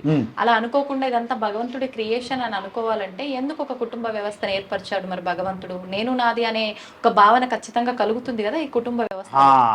కుటుంబ వ్యవస్థ భగవంతుడు ఏర్పరచలేదు, మనము ఆ దేశకాల పరిస్థితుల్లో మనం చేసుకున్నవి. ఇవన్నీ మనం ఏర్పరచుకున్నాం. ఎందుకు? నాగరికత నిరంతరము మారుతూ ఉంది. Evolution. It is not a revolution, it is slowly evolution. ఒకప్పుడు బట్టలు లేకుండా అందరూ తిరిగేవాళ్ళు. ఇప్పుడు కాదు, కొన్ని లక్షల సంవత్సరాలు చెప్తున్నాను నేను. దాని అర్థం ఏంటంటే రోజు రోజుకి ఎవల్యూషన్. ఓకే, అందువలన ఈ నాగరికత ఎందుకు? బుద్ధి అంటే మనము రాక్ మ్యాన్ అంటారు, అంటే రాతి మనుషులు. ప్లాంట్ మ్యాన్ అంటే వృక్షాలు సమానంగా ఉన్న మనుషులు. యానిమల్ మ్యాన్ జంతువులు పశువులుగా సమానంగా ఉన్న మనుషులు. మ్యాన్ మానవత్వం ఉన్న మనుషులు, విలువలు, నీతి, ధర్మం, నిజాయితీ ఇలాంటివి. గాడ్ మ్యాన్ నెక్స్ట్ స్టెప్ అంటే పరమాత్మ స్వరూపతత్వం అన్నమాట. అప్పుడేంటి? యావత్ సృష్టి అంతా నా కుటుంబమే, నాకంటే భిన్నంగా ఎవరూ లేరు, అంతా పరమాత్మ స్వరూపమే. ఎందుకు? భూమి, నీరు, అగ్ని, వాయువు, ఆకాశ, సూర్య, చంద్ర, నక్షత్రాలు సేవత్ పరమాత్మ స్వరూపమే. పరమాత్మ లేకుంటే ఏమి లేదు అసలు. ఎలాగా? ఎన్ని రకాల ఆభరణములు ఎన్ని దేశాల్లో ఎక్కడ ఉన్నప్పటికీ బంగారం కంటే ఎలాగైతే వేరు కావు, బంగారం అనేది విశ్వరూపంగా ఆభరణములుగా కనిపిస్తుంది, పరమాత్మ అనేది విశ్వరూపంగా ప్రపంచంగా కనిపిస్తుంది. అందువలన బంగారం కంటే వేరుగా ఆభరణాలు ఎలాగైతే ఉండవో పరమాత్మ కంటే వేరుగా ప్రపంచం లేదు. ఆ విషయం, ఆ జ్ఞానం, దృష్టి తెలియాలి ఫస్ట్. మన దృష్టిలో మార్పు అమ్మా. మీకు అర్థమవుతుందా? ఇప్పుడు నేను మీకు బాలాజీ మిఠాయి భాండార్ నుంచి లేకపోతే పుల్లారెడ్డి స్వీట్స్ తెచ్చిచ్చాను అనుకోండి, మీరు హ్యాపీగా తినేస్తారు. ఆగండి, ఇది పుల్లారెడ్డి కాదు, ఉమ్. తిరుమల తిరుపతి లోపలికి వెళ్ళి తెచ్చినటువంటి లడ్డూ ప్రసాదం అన్నారనుకోండి, అప్పుడు ఎలా తింటారు? భావన కళ్ళకి మారిపోతుంది, అద్దుకొని, పవిత్రంగా. కళ్ళకి అద్దుకొని, చూసారా, భావన మారిపోతుంది. లడ్డు అదే. అందుకే ఏ రోజైతే మీకు ఇష్టమైనటువంటి ఒక ఇంతవరకు ఏదో ఒక ఏకరూప ఒక ఇష్టదేవతగా ఏదో అనుకున్నారనుకో, ఎవరు, ఏదో ఒక ఉదాహరణకి ఎవరు, శివ. సో శివ అనగానే మీకు స్పష్టమైన రూపం మీ ముందు ఉంటుంది. త్రిశూలం పట్టుకుంటారు, చంద్రశేఖరుడు, గంగాధరుడు, జటాధరుడు, నాగపని అంటే నాగభూషణుడు, ఓకేమ్మా, ఇవన్నీ ఉన్నాయి. సో ఆ యొక్క శివ, ఆ శివ అంటే మనకి శివ దేవాలయానికి కానీ ఒక ఫోటో కానీ ఒక మూర్తి కానీ కనిపించినప్పుడు ఎలాగైతే భక్తిభావంతో మీరు ఉంటారో, అదే భక్తిభావం సృష్టిలో మీరు చూసినటువంటి ప్రతి వస్తువు ప్రతి ప్రాణి యందు ఆ భావం మీరు పొందిన రోజున ప్రపంచమంతా విశ్వరూపంగా మీరు దర్శించినట్టు. ఈ దర్శనమే అర్జునునికి 11వ అధ్యాయంలో శ్రీకృష్ణ కనిపించారు, అలాగ చూపెట్టారు. ఈ దర్శనం మీరు ఏ రూపం చూసినా శివాన్ని ఎలాగైతే దర్శించగలుగుతారో ఆ దృష్టి తాత్కాలికంగా అర్జునునికి ఇచ్చారంట శ్రీకృష్ణ. దాన్ని విశ్వరూప సందర్శన యోగం. ఓకేనమ్మా. సో అప్పుడు మీకు ఏమవుతుందంటే ఇక ఇవన్నీ కూడా అమ్మ నాన్న మీరు బంధం ప్రేమతో ఉంటారు, వాళ్ళతో ఎంత ప్రేమతో ఉంటారో బయటి వారితో కూడా అంతే ప్రేమతో ఉంటారు. అప్పుడు మీకేమవుతుంది, వీళ్ళందరూ కూడా నా స్వరూపాలే. నేను 10th క్లాస్ సర్టిఫికేట్ అయితే వీళ్ళందరూ జిరాక్స్ కాపీలే, వాళ్ళు 10th క్లాస్ సర్టిఫికేట్ అయితే మేము జిరాక్స్ కాపీలు, మీకంటే భిన్నంగా మేము లేవు. ఈ విజన్ వచ్చి దీన్నే వసుదైవ కుటుంబకం అంటారు. అయం నిజో పరో వేతి గణనాలగు చేతసాం ఉదార చరితానాంతో వసుధైవ కుటుంబకం. అయం ఇది నిజం, వీళ్ళు మావాళ్ళు, వాళ్ళు పరాయి వాళ్ళు, వీళ్ళు మా పార్టీ, వాళ్ళు వేరే పార్టీ, వీళ్ళు మా కార్యకర్తలు, వాళ్ళు వేరే కార్యకర్తలు. చూసారా ఫైటింగ్స్ అంతా. అంటే ఇది సంకుచిత భావం ఉన్నటువంటి లఘుచేతసం, అల్ప బుద్ధి కలవాలంట. మరి విశాలమైనటువంటి జ్ఞాన దృష్టి ఇప్పుడు మీకు కలిగిన భక్తి భావం ప్రతి ప్రాణి అందు కూడా. అందుకే నడిచేటప్పుడు కూడా బుద్ధ భగవాన్ మెల్లగా నడిచేవాడు. Walking meditation, open eye meditation, అనేక టెక్నిక్స్ ఉన్నాయి సాధనలో, ఇందాక చెప్పలేదు. అందువలన ఈ విధంగా ఎప్పుడైతే మీరు ఉంటారో మీరు కర్తవ్య డ్యూటీ మాత్రం చేస్తుంటారు, కానీ నేనే దీనికి కారణం అనే భావన మీలో ఉండదు. ఎందుకు? కర్మణ్యేవాధికారస్తే మా ఫలేషు కదాచన, రిజల్ట్ మీద మీకు హక్కు లేదు, డ్యూటీ చేయని వరకే మీకు అధికారము అని చెప్పారు.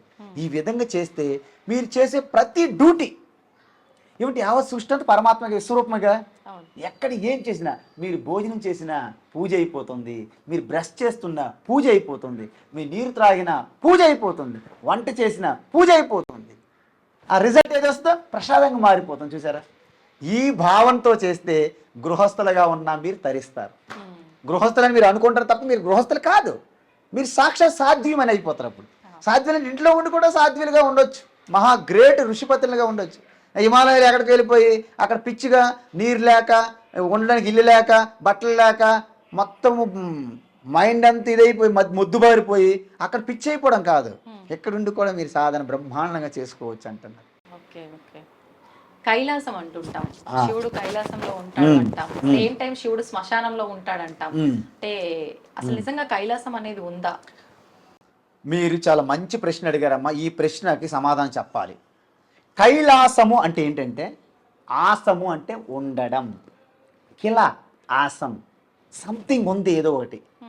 అంటే సృష్టిలో ఏది నాశనం అయిపోయినా అది నాశనం కాకుండా శేషంగా ఒకటి ఉంది, దాన్నే కిల ఆసం. ఓకే, కిల ఆసమేవ కైలాసం, దాన్నే కైలాసం అంటారు. అంటే ఏంటి? ఆత్మ. యావత్ సృష్టి వచ్చింది కదమ్మా, సృష్టి మొత్తము అన్ని గుళ్ళు గోపురాలు అన్ని కూడా భూకంపం వచ్చింది అనుకోండి. ఇక్కడ సపోజ్ మనం చిలుకూరు బాలాజీ టెంపుల్ దగ్గర ఉన్నాం, చిలుకూరులో పెద్ద భూకంపం వస్తే చిలుకూరు బాలాజీ టెంపుల్ ఏమవుతుంది? భగవంతుడి ప్రదేశానికి కూడా అవుతుందా ఏదో ఒకటి? బ్రహ్మాండంగా అవుతుంది. భగవంతుడు మొన్న ఇక్కడ చెన్నైలో ఓ పెద్ద గుడి ఏదో రంగనాథ ఇంకో వేరే గుడి భూకంపం కొట్టిపోయింది. ఎందుకు కొట్టిపోదు? మనం కట్టిందేగా గుడి. ఇప్పుడు కాదండి, మనుషులంటే ఏదో పాపాలు చేశారు, అవి ఇవి పుణ్యాలు చేయలేదు కాబట్టి పాపం పెరిగింది కాబట్టి మొత్తం విముక్తి, వెరీ గుడ్, అందుకని చెప్పి తీసుకెళ్తారు. Very good. మరి భగవంతుడు భగవంతుడు ఎక్కడ గుడిలో ఉన్నాడు అంటారా? మీరు బయట లేదా? ఉన్నాడు, మనం అక్కడ ఉన్నాడనే భావిస్తాం. అది భావం అజ్ఞానమే, అజ్ఞానంలో భాగమేగా. అంటే మీరు ప్రాథమిక పాఠం ఎల్కేజీలో ఉన్నారు, మీరు ఎల్కేజీలో చదువు అంతా అదే అనుకుంటారు, అదే అవుతుందా? ఈ దేవాలయాలు కూడా మీకు ప్రారంభం అని చెప్తున్నారు కదా శాస్త్రము. ఇది ప్రారంభ స్థాయి, మొదటి మెట్టమ్మా. తొలి మెట్టు దగ్గర కొబ్బరికాయ కొట్టండి అంటే తొలి మెట్టు దగ్గర కొట్టేసి మీరు ఇంటికి వెళ్ళిపోతారా? పైకి వెళ్ళరా? గుడికి వెళ్ళరా? మరి గుళ్ళు గోపురాలకు తొలి మెట్లు లాంటివి మనకి. అందువలన మీకు సృష్టి ప్రళయం వచ్చినా, సునామీలు వచ్చినా దేవాలయాలు పోతాయి, అన్నీ పోతాయి. కానీ నేననేది పోతుందా? పోదు. మీరు చనిపోయినా ఆవిడలో నేను అంటదా లేదా? ఆవిడ మీరు నేనంటారు లేదా? సృష్టిలో నేననేది ఉంటుంది. అంటే పరమాత్మ శాశ్వతమా అనిత్యమా? శాశ్వతం. అది శాశ్వత ఒక నేను తప్ప వేరేగా పరమాత్మ శాశ్వతం కాలేరు. అయితే ఇప్పుడు పరమాత్మను ఏంగా చేయాలి? మనము నేనుగా చేయాల్సిందే, ఇంక వేరే మార్గం లేదు. అర్థమవుతుందా? అందువలన మనుషులంటే మనిషి ఎవరో కాదు, మాధవయే. అజ్ఞాన స్వరూపంగా ఉంటే మనిషి అయ్యాడు, అజ్ఞానం పోతే మనిషే మాధవ అవుతున్నాడని చెప్పారు. అందువలన శివ కైలాసము అంటే శివ పేరు ఇంకోటి ఏంటి? కైలాస. ఏంటమ్మా? శివ అనే కైలాసాన్ని ఒకటే, శివ పేరే కైలాస. దాన్ని కైలాసం ఒక నగరంగా పెట్టేసాం మనం. ఏం చేస్తాం? ఇది ఒక అజ్ఞానం లేదా? నేను ఇదే చెప్తున్నా. కైలాస అంటే ఏంటి? ఆసహ అంటే ఉంది, అంటే ఏంటి? ఉనికిగా ఉంది. సృష్టి మొత్తం ప్రళయం అయిపోయి నశించిన ఒకటి ఉంటుంది చివరికి శేషంగా. అదేంటి? ఏదో ఏదో మీకు తెలియదు. కిలా అంటే ఏదో, ఆసం ఉంది, కిలాసం ఏదో ఒకటి ఉంది. కిలాసాన్నే కైలాసం అంటారు. అంటే ఆత్మయే కైలాసం. చూసారా? అందువలన శివ అంటేనే కైలాసం. అందువలన దానికి ఇంకో పేరు ఒకటి ఉంది. ఇంకో పేరు చెప్పనా? కుంటహ అంటే మందం, అజ్ఞానం. మందం, అజ్ఞానం, వక్రం. అర్థమవుతుందా? వికుంఠః చాలా స్పష్టం, చాలా స్పష్టం. తేజస్సు, జ్ఞాన స్వరూపము అన్నామనుకోండి, వికుంఠః. వికుంఠకే వైకుంఠః అంటారు. అందుకే విష్ణు సహస్రనామాల్లో విష్ణు పేరేంటి? వైకుంఠః. ఉన్న చూసారా? వైకుంఠః అంటారా? అంటే వైకుంఠః అనేది విష్ణుకి ఇంకొక పేరు. ఆ వైకుంఠః ఆత్మ. అర్థమవుతుందా? అందువలన దీన్ని సింబాలిజం అంటారు. దీన్ని ఈ కైలాసాన్ని మనకు అర్థం కాదు కాబట్టి ఒక కైలాసాన్ని ఎక్కడో పెట్టి అక్కడ శివ పెట్టి, శివ ఒక్కరంటే మళ్ళీ ఒప్పుకోం కాబట్టి ఆయనకి పార్వతీదేవి వెతికి పెళ్లి చేసి ఆయనకి మళ్ళీ బిడ్డలు, ఆయనకు ఒక సంసారము, ఆయనదో కుటుంబం. విష్ణుమూర్తి ఈయనదో కుటుంబం. వీళ్ళిద్దరి మధ్య పోటీ పడి బ్రహ్మదేవి పంపించాం, ఇక్కడ ఉండదు నీకు స్థానం లేదు పో అని ఒక్క కథ పెట్టాం మనం. ఈ శివ ఏమో అబద్ధం చెప్పాడని చెప్పేసి త్రిశూలంతో పడేస్తే ఇదొక కథ. ఇవన్నీ కూడా కల్పిత కథలు. మనకి తత్వాన్ని అర్థం చేయించడానికి మొదటి ప్రారంభ దశలో మన యొక్క ఋషులు మునులు ఆ విధంగా చేసినటువంటి వీటికి సింబాలిజం అంటారు, కథలు. అందువలన కథల వెనక ఉన్నటువంటి అసలు తత్వాన్ని పట్టుకోవాలి మనం. కథలుగా పట్టుకుంటే మనం కథలుగానే మిగిలిపోతాం. అర్థమవుతుందమ్మా? అందువలన కైలాసం అంటే ఆత్మకే కైలాసము, ఆత్మే శివ. కాబట్టి వాస్తవాన్ని శివ ఎక్కడ ఉంటారు? ఈ కైలాసం అని హృదయస్థములో ఉన్నారు. అందుకే శంకరాచార్యం అన్నారు, ఆత్మాత్వం గిరిజామతి సహచరా ప్రాణా శరీరం గృహం పూజాతే విషయోపభోగ రచన నిద్రా సమాధి స్థితి సంచార పదయో ప్రదక్షిణ విధి స్తోత్రాని సర్వాగిరః యజ్జత్ కర్మ కరోమి తత్తదఖిలం శంభో తవారాధనం. హే శంభో, నువ్వు నా ఆత్మస్వరూపంగా ఉన్నావు, అదే కైలాసం. కైలాసంలో పార్వతీదేవి ఉండాలి కదా. మరి నా బుద్ధి పార్వతీదేవి, ఆత్మ శివ. మన ఇంద్రియములతోని ప్రాణములతో అన్ని చూస్తున్నాం కదా, అన్ని దర్శిస్తున్నాం కదా. ఈ పంచ ప్రాణాలు శివగణాలు. మనం చూస్తున్న అన్ని చూస్తున్నాము, వింటున్నాము, వాసన రుచి అని చేస్తున్నామా? ఇవన్నీ కూడా మనం గ్రహిస్తున్నాం కాబట్టి లోపల ఉన్న శివకి అభిషేకం జరుగుతుంది అనమాట ప్రతి క్షణం. ఓకే, మనం ఎక్కడ నడిచి వెళ్తున్నా అండపైన బ్రహ్మాండం శివమయం జగత్. కాబట్టి ఎక్కడికి వెళ్ళినా ఏమవుతుంది? ప్రదక్షిణ అవుతుంది. మనం గుడి చుట్టే 3 సార్లు ప్రదక్షిణ చేయక్కర్లే. యావత్ సృష్టిలో మీరు ఎక్కడ నడిచినా ప్రదక్షిణే శివకి. తర్వాత మీరు ఏం మాట్లాడినా ఆ శివకే స్థుతి, శివునికే ప్రార్థన, ప్రార్థన స్థుతి ప్రార్థన. ఇక అలసటి చెంది మీరు అలాగ నడుము వాల్చారనుకోండి, ఆ శివస్వరూపంలోనే లయమవుతున్నాను, అది సమాధి. వాస్తవానికి మీరు నిద్రపోవట్లేదు, ఆత్మ నిద్రపోదు. నిద్రపోయేది ఏంటి? ఈ శరీరము మనసింద్రియములే. ఆత్మ ఎప్పుడు కూడా జాగరూకంగా ఉంటుంది. సూర్యునిలో పగలు రాత్రి ఉందా చెప్పండి? సూర్యునిలో పగలు రాత్రి లేదమ్మా. ఈ భూమి తిరుగుతుంటే నైట్ రాత్రి వస్తుంది, పగలు వస్తుంది. భూమి తన చుట్టూ తాను తిరుగుతూ తిరుగుతూ తిరుగుతూ సూర్యుని చుట్టూ తిరుగుతుంది. తన చుట్టూ తాను తిరగడానికి 1 రోజు పడుతుంది, 24 గంటలు. ఈ రెండో వైపు ఎప్పుడైతే వెనకెట్టేస్తుందో అప్పుడు చీకటి పడుతుంది మనకి. సూర్యుని చుట్టూ తిరగడానికి సంవత్సరం పడుతుంది, చదువుకున్నాక చిన్నప్పుడు. కాబట్టి సూర్యునిలో ఎలాగైతే పగలు రాత్రులు లేవో కిల ఆసహ కైలాసం అని చెప్పాను. అందువలన వాస్తవానికి కైలాసంలో శివ ఉన్నాడు అంటే అది మొట్టమొదటి క్లాసు అంటారు. ఏంటి? ముందు ఏమంటామంటే జగత్తుని సృష్టించాడు ఈశ్వర అంటారు. సరే, ఈశ్వరుడు సృష్టించాడు కదమ్మా జగత్తులు. జగత్తు సృష్టించడానికి ఈశ్వరుడు ముందు ఎక్కడ ఉన్నాడు? స్వర్గంలో ఉన్నారన్నారు, చెప్పారు. అందాం, స్వర్గం ఎవరు క్రియేట్ చేశారు? ఈశ్వర. మరి స్వర్గం క్రియేట్ చేసే ముందు ఈశ్వరు ఎక్కడ ఉన్నారు? ఎక్కడ చెప్తాము? నరకంలో ఉన్నాడు అన్నారు, అంతే కదా. సో అందువలన ఈ జగత్తు నిర్మించే ముందు ఈశ్వరు ఎక్కడో నిర్మించాడు. మరి ఇప్పుడు కుండ మనం తయారు చేయాలంటే మట్టి కావాలి కదా. మరి జగత్తు నిర్మించాలంటే మెటీరియల్ ఎక్కడది? ఈశ్వరకి. అందువలన మొట్టమొదటి సదేవ సోమి ఇదమగ్ర ఆసీత్ నేహ నానాస్తి కించన సత్యం జ్ఞానం అనంతం బ్రహ్మ. అందువలన బ్రహ్మ అనే ఒక కేవలం చైతన్యం తప్ప రెండవది లేదు అనేటప్పుడు జగత్ క్రియేట్ చేయడానికి మెటీరియల్ లేదు. అయితే మరి ఒకటి ఆప్షన్ ఉంది, ఈశ్వరే జగత్తుగా మారాలి తప్ప రెండు ఆప్షనే లేదు మనకి. మట్టే కుండగా మారాలి తప్ప వేరే మార్గమే లేదు మనకి. మట్టి ఉంది, మట్టే కుండగా తయారయ్యింది, ఈశ్వరు ఉన్నారు, ఈశ్వరే జగత్తుగా మారాలి, ఇంక రెండోది లేదు కదా. సరే, మరి ఈశ్వరే జగత్తుగా మారిపోతే జగత్తు వికారాలు చెందుతుందిగా. అది ఈశ్వరుడికి వికారాలు చెందిపోతాడా? నో. ఈశ్వరుడు వికారాలు చెంది నాశనం అయిపోతాడు. నాశనమైన ఈశ్వరుడు గురించి మనకేం లాభం? నాశనం కానీ ఈశ్వరుడు కావాలి, అవినాశి. కాబట్టి ఈశ్వర జగత్తుగా పూర్తిగా మారడం లేదు, జగత్తు కనిపిస్తుంది ఆయన పైన. ఎలా అంటే సాయంత్రం పూట కొంచెం అంటే చీకటి పడింది, మీరు నడుస్తూ వెళ్ళి అక్కడ పాము అని వెనక్కి తిరిగారు. ఆ తర్వాత ఇంకొకరు టార్చ్ లైట్ తీసుకుని వెళ్ళి చూస్తే అక్కడ పాము లేదు, తాడు ఉంది అక్కడ. తాడునే పాముగా ఎలాగైతే దర్శించారో సాక్షాత్ ఈశ్వరునే మనము జగత్తుగా దర్శిస్తున్నాము. ఎందుకు? మన దృష్టి అజ్ఞాన కోరికలతో భయాలతో నిండిపోయి ఉన్నది. మీ దృష్టి భయము కోరికలతో నిండిపోవడం వలన ఆ పరమాత్మను దర్శించలేకపోతున్నారు. అందుకే అర్జునుడు కూడా ఆ కోరికలు భయముతో ఉండడం వలన ముందే ఉన్నటువంటి శ్రీకృష్ణ పరమాత్మను దర్శించలేకపోయాడు.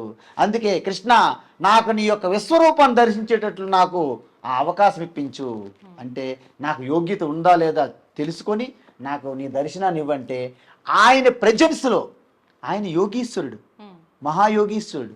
అందుకే మీకు చెప్తాను నేను, మాయా కల్పిత దేశ కాల కలనా వైచిత్ర్య చిత్రీకృతం మాయావేవ విజృంభయత్యపి మహా యోగీ వయస్వేచ్ఛయా తస్మై శ్రీ గురుమూర్తయే నమయిదం శ్రీ దక్షిణామూర్తయే. శంకరాచార్య చెప్పారు. అంటే ఒక ఇంద్రజాలం చేస్తుంటారు మనం విలేజెస్లో అప్పుడు వచ్చి తిరిగేవాళ్ళు, లేనిదే చూపెడతారు అంతే. ఇంద్రజాలం, అది మాయాజాలం. ఈ ఇంద్రజాలకుడు ఎలాగైతే చేస్తుంటాడో మహాయోగులు కూడా కొన్ని క్రియేట్ చేస్తుంటారు తన యోగ తపస్సుతో. అది కొంతవల్ల మనం దర్శించుకుంటుంది. ఇంద్రజాలం కంటే కొంచెం బెటరు. విశ్వామిత్రుడు అలాగే ఒక త్రిశంకు స్వర్గాన్ని క్రియేట్ చేశాడు. ఒక త్రిశంకు అనేవాడు నేను స్వర్గానికి వెళ్ళాలా అన్నాడు. నువ్వు స్వర్గానికి వెళ్ళాలంటే ఫస్ట్ నువ్వు మరణించాలన్నారు. అబ్బే నేను మరణించను అన్నాడు. అంటే సశరీరంతో వెళ్ళిపోవాలంటారు. మన సినిమాలు చూపెడతారు, రామదాస్కి విమానం వచ్చింది, ఇలాంటి సినిమాలకు పరిమితం అవి నిజం కాదు. అందువలన త్రిశంకుకి సశరీరంతో స్వర్గానికి వెళ్ళాలి. వెళ్ళాడు సశరీరంతో. ఇంద్ర అన్నాడు, get out from here, don't enter into heaven అన్నాడు. ఎందుకని సశరీరంతో ఎవరు వెళ్ళరు. అందువలన అక్కడే ఉండు. మహర్షి నాకు ఇంద్ర అనుమతి ఇవ్వట్లేదు, don't come near, I will create another స్వర్గ ఫర్ యూ అన్నాడు విశ్వామిత్ర. దాన్ని త్రిశంక స్వర్గం అంటారు. అందుకే భూలోకంకి స్వర్గం మధ్య ఉంటారు, ఏలాడుతుంటారు ఆయన. ఎటువంటి వారు వెళ్తారా నిజంగా అటువంటి స్వర్గానికి వెళ్తారా ఎవరైనా? ఆయన ఒక్కడే ఉంటాడు స్వర్గం, రెండోది లేదు అందులో. ఏలాడతారు, ఒక్కలేముంటారు చెప్పండి. భయంతో ఉండాలి అక్కడ. ఒక్కరు మీ ఇంట్లోనే ఒక్కరు ఉండలేరు ఒక రోజు, మీరు ఒక రాత్రి. ఇక జీవితాంతం అంత విశాలమైన దట్ ఈస్ ఏ పనిష్మెంట్ మీరు అన్నట్టు. అందుకే ఒకరు కోరుకుంటారు, నేను పట్టుకుంటాను బంగారం అవుతాను. ఎంత నరకం అది. అన్నం పట్టుకుంటే బంగారం అయిపోతుంది. అమ్మ నా బంగారు తల్లి అని తన కూతురు ఎత్తుకుంటే బంగారం అయిపోయింది. ఇంకేం చేస్తారు? ఏం పట్టుకుంటే ఏదైనా కోరుకునే ముందు కూడా ఆలోచించి అదే. ఒక చిన్న మీకు ఉదాహరణ చెప్తా. ఒక ఇద్దరు నైబర్స్ అనమాట, చాలా నైబర్స్. ఇద్దరు తపస్సు చేశారన్నమాట. తపస్సు చేస్తుంటే ఈశ్వరు వచ్చాడు. వస్తే మీకు అడిగాడు, వరం కోరుకో వత్స, నీ తపస్సు ఫలించినది, వరం కోరుకోనమన్న. నాకు ఏంటైతే మీరు వరం ఇస్తారో అని 2 వంతులు రిజల్ట్ ఆయనకు కావాలి. ఎందుకని శత్రువు కదా. అయితే ఏమన్నాడంటే, నాకు ఒక కన్ను పోవాలి అన్నాడు. అంతే, అర్థమైందా? తాతాస్తు అన్నాడు. ఈయనకి ఒకటి ఇచ్చారు కదా, ఆయన 2 పోవాలి. అవతల వ్యక్తి 2 కళ్ళు పోయి. అంటే మనుషులు ఎలా ఉంటారంటే ఈ కామ క్రోధ రాగ ద్వేషాలతో నిండిపోయి ఉంటారు అన్నమాట. అందువలన మన ముందు ఈ జగత్తంతా మీరు ఎక్కడికి వెళ్ళక్కర్లేదు. మీరు రామ గురించి తెలుసుకోవాలంటే రామాయణం చదవాలి, కృష్ణ గురించి తెలుసుకోవాలంటే భాగవతం చదవాలి, ఈశ్వరం తెలుసుకుంటే ఏం చదవాలి చెప్పండి? ఏం చదవక్కర్లేదండి. పరమానంద శిష్యుల్లాగా ఈ ఉన్నదంతా పరమాత్మే కదా, విశ్వరూపంగా జగత్తు ఉన్నది. మనం చూడడం మన చేత కాదు. నేను చూస్తున్న ఆభరణమే. మీ మెడలో నెక్లెస్ బాగుందమ్మా, నీ నెక్లెస్ చూస్తున్న అజ్ఞానంతో. అది బంగారమే, నెక్లెస్ లేనే లేదు అక్కడ, బంగారం ఉన్నది. ఆధారం మూలం ధాతువు, అంతే కదమ్మా. ఇప్పుడు కొండ, సాసరు, కప్పు, జగ్గు, జారు, ప్లేటు అని అన్నాం అనుకోండి, అజ్ఞానం. అక్కడ ఉన్నది మట్టి ఒక్కటే, అన్ని రూపాలకు కనిపిస్తున్నది. మీ చెవిలో కర్ణాభరణము, మీ మెడలో నెక్లెస్, మీ చేతికి బ్రేస్లెట్, గాజు, ఇవన్నీ కూడా పేర్లు చెప్తున్న నామరూపాలు. ఇవి జస్ట్ శబ్దము. వాస్తవానికి అంతా బంగారమే, ఒకటేంటి బంగారమే. సో ఆ విధంగా యావత్తు సృష్టి అంతా కూడా మూలము ఆధారంగా ఈశ్వరే ఉన్నారు. అహమాత్మ గుడాకేశ సర్వభూతాశయ స్థిత, అహమాదిత్య మధ్యం చ భూతానామంతమేవ చ. సృష్టి స్థితి లయ నేనే. సకల ప్రాణుల్లో ఉన్నటువంటి హృదయస్థంలో ఉన్నటువంటి ఆ చైతన్య చిదానంద రూప నేనే. అంటే నువ్వు కూడా నేనే, నేను కూడా నేనే, సర్వం నేనే అని అర్థం. ఆ నేనే అహం, భేదం లేదు. అంటే ఇంకంటే విశేషం లేదు, గుణము లేదు, ఆకారము లేదు, రూపము లేదు, ఎటువంటి పరిణామం లేదు, వికారం ఏమీ లేదు. అసలు అది స్థూలం కాదు. ఇప్పుడు మనము విద్యుత్ శక్తి అంటే కరెంటుని చూడగలరా? మీరు కరెంట్ చూడగలరా?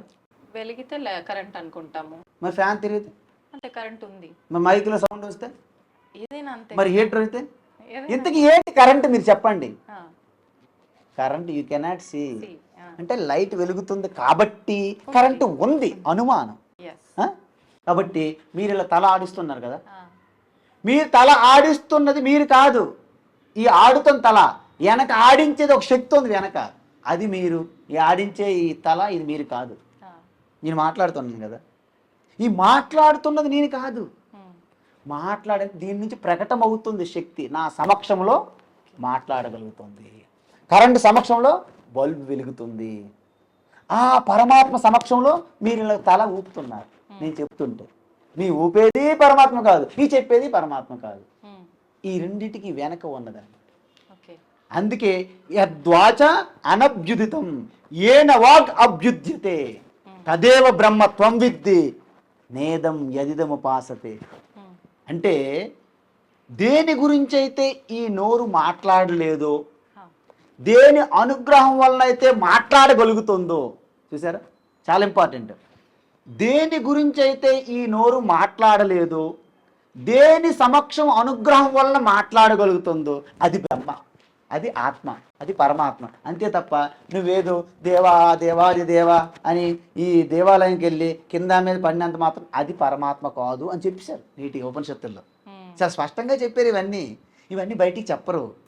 ఏమో కొన్ని 1000 మందికి ముందేసుకొని జోకులు, కూరల గురించి, వంకాయల గురించి, బంగాళదుంపల గురించి, మీ ఆడపిల్లలు, మీ డ్రెస్సులు, మీ దువ్వెనలు, మీ బొట్లు, వీటి గురించి సెటైర్లు వేసుకుంటే కాలక్షేపం అయిపోతుంది 2 గంటలు. ప్రవచనకారులు సూపరు. ఈ సత్యం గురించి ఎవరికీ చెప్పదు. వాళ్ళు తెలుసుకోవడం మీకు ఇంట్రెస్ట్ లేదు, చెప్పడానికి వీళ్ళకి కూడా ఇంట్రెస్ట్ లేదు. అంత గతానుగతికో లోక నా లోకో పరమార్థత. ఈ లోకములో సత్యము వాస్తవం గురించి ఎవరికి ఏది లేదు. మీరు ఏం చేస్తుంటే ఆమె జస్ట్ ఫాలో అయిపోవడమే. అంధ అనుకరణ అంటారు దీన్ని. అందుకే అవిద్యాయామంతరే వర్తమాన స్వయం ధీరా పండితం మన్యమాన దంద్రమ్యమాన పర్యంతి మూఢ అంధేనైవ నీయమాన యత అంధా. అందువలన అజ్ఞానంలో బాగా కూరిగిపోయి ఉన్నాం మనం. అలవాటు పడిపోయి ఇమిటేటింగ్. ఈ వాసన గట్టి పట్టుకుంది. మీరు ఎంత ప్రక్షాళన చేసిన వాసన వదల. ఇంగు వాసన అంటారు దాన్ని. ఆ ఇంగు వాసన పడితే ఎంత ఉతికినా ఇంగు వాసనే వస్తూనే ఉంటుంది. మీకు ఇంతకుముందు చెప్పాను. ఇంతకుముందు ఒక చిన్న స్టోరీ. 2 అమ్మలు చేపల వ్యాపారం చేసి ఒకరోజు ఒక అతిథుల ఇంటి దగ్గర ఉన్నారు. రాత్రి నిద్ర పట్టలేదు. తెల్లవారుజామునే కంప్లైంట్. ఎక్కడ చూసినా ఏదో గంధము అగరబత్తి వాసన. నిద్ర పట్టలేదు. ఎందుకు ఎక్కడ చూసినా చేపల వాసన ఎక్కడ కనిపించలేదు కదా వాళ్ళు. అది వస్తే హ్యాపీ నిద్రపోతారు. సో ఆ విధంగా మనము అనేక జన్మల నుండి ఈ కోరికల్లో, ఈ జంజాముట్నంలో పడిపోయి కింద మీద ఈ యొక్క జీయింట్ వీల్ అంటారు చూడండి, రంగుల రత్నం పడి కింద మీద తిరుగుతున్నాము. అదే మన జీవితం, సంసార చక్రం. దాని నుండి బయటపడి చూస్తే మీకు తెలుస్తుంది. ఇదా విశ్వం అంటాం. ఎందుకంటే ఈరోజు ఈ మిల్కీ వేవ్ అంటారు చూడండి, గెలాక్సీలు అంటారు. కొన్ని లక్షల నక్షత్రాలు. ఒక్కొక్క నక్షత్రానికి ఇంకొక నక్షత్రం మధ్య దూరం కొన్ని కాంతి సంవత్సరాలు అంటారు. ఒక కాంతి సంవత్సరం అంటే ఏంటి తెలుసా? సంవత్సర కాలంలో కాంతి ప్రయాణించే దూరాన్ని కాంతి సంవత్సరం అంటారు. ఒక సెకండ్లో కాంతి ఎంత దూరం ప్రయాణిస్తుంది తెలుసా? 3 లక్షల కిలోమీటర్లు. ఒక సెకండ్లో కాంతి 3 లక్షల కిలోమీటర్లు. అలాంటివి కొన్ని లక్షల కాంతి సంవత్సరాల్లో గెలాక్సీలు తిరుగుతున్నాయి. రాత్రిపూట మీరు ఆకాశంలో చూస్తే ఆ నక్షత్రాలు మెరుస్తుంటాయి. వాటి మధ్య ఉన్న గ్యాప్. అలాంటివి ఎన్ని నక్షత్రాలు. ఒక సాధారణమైన నక్షత్రం దగ్గరలో ఉన్నది భూమండలం, సూర్యుడు. దీనిలో 7 ఖండాలు, సముద్రాలు. 200 భాగం సముద్రం, 1 వంతు భూభాగం. దాంట్లో ఇన్ని దేశాలు. ఈ దేశాల్లో కొట్లాటలు. భారతదేశం ఎన్ని రాష్ట్రాలు, ఈ నదీ జలాల కొట్లాటలు, రాజకీయ కొట్లాటలు చూసారా? దాంట్లో హైదరాబాద్ ఎక్కడ ఉంది, హైదరాబాద్లో అమీర్పేట, మలక్పేట ఎక్కడ ఉన్నాయి, దాంట్లో ఈ యొక్క ఫ్లాట్ అపార్ట్మెంట్ ఎక్కడ ఉన్నది, అందులో మీరు నేను ఎక్కడ ఉన్నాం. ఎంత. అందుకే ఈ విశాలమైనటువంటి విశ్వరూపంలో మనం కనీసం అసలు ఈ యొక్క గెలాక్సీ పాలపుంతలు లక్షల కొలది నక్షత్రాలే ఒక ధూళి వంటిది, ఒక బుడగ లాంటిది అని చెప్పారు శాస్త్రంలో.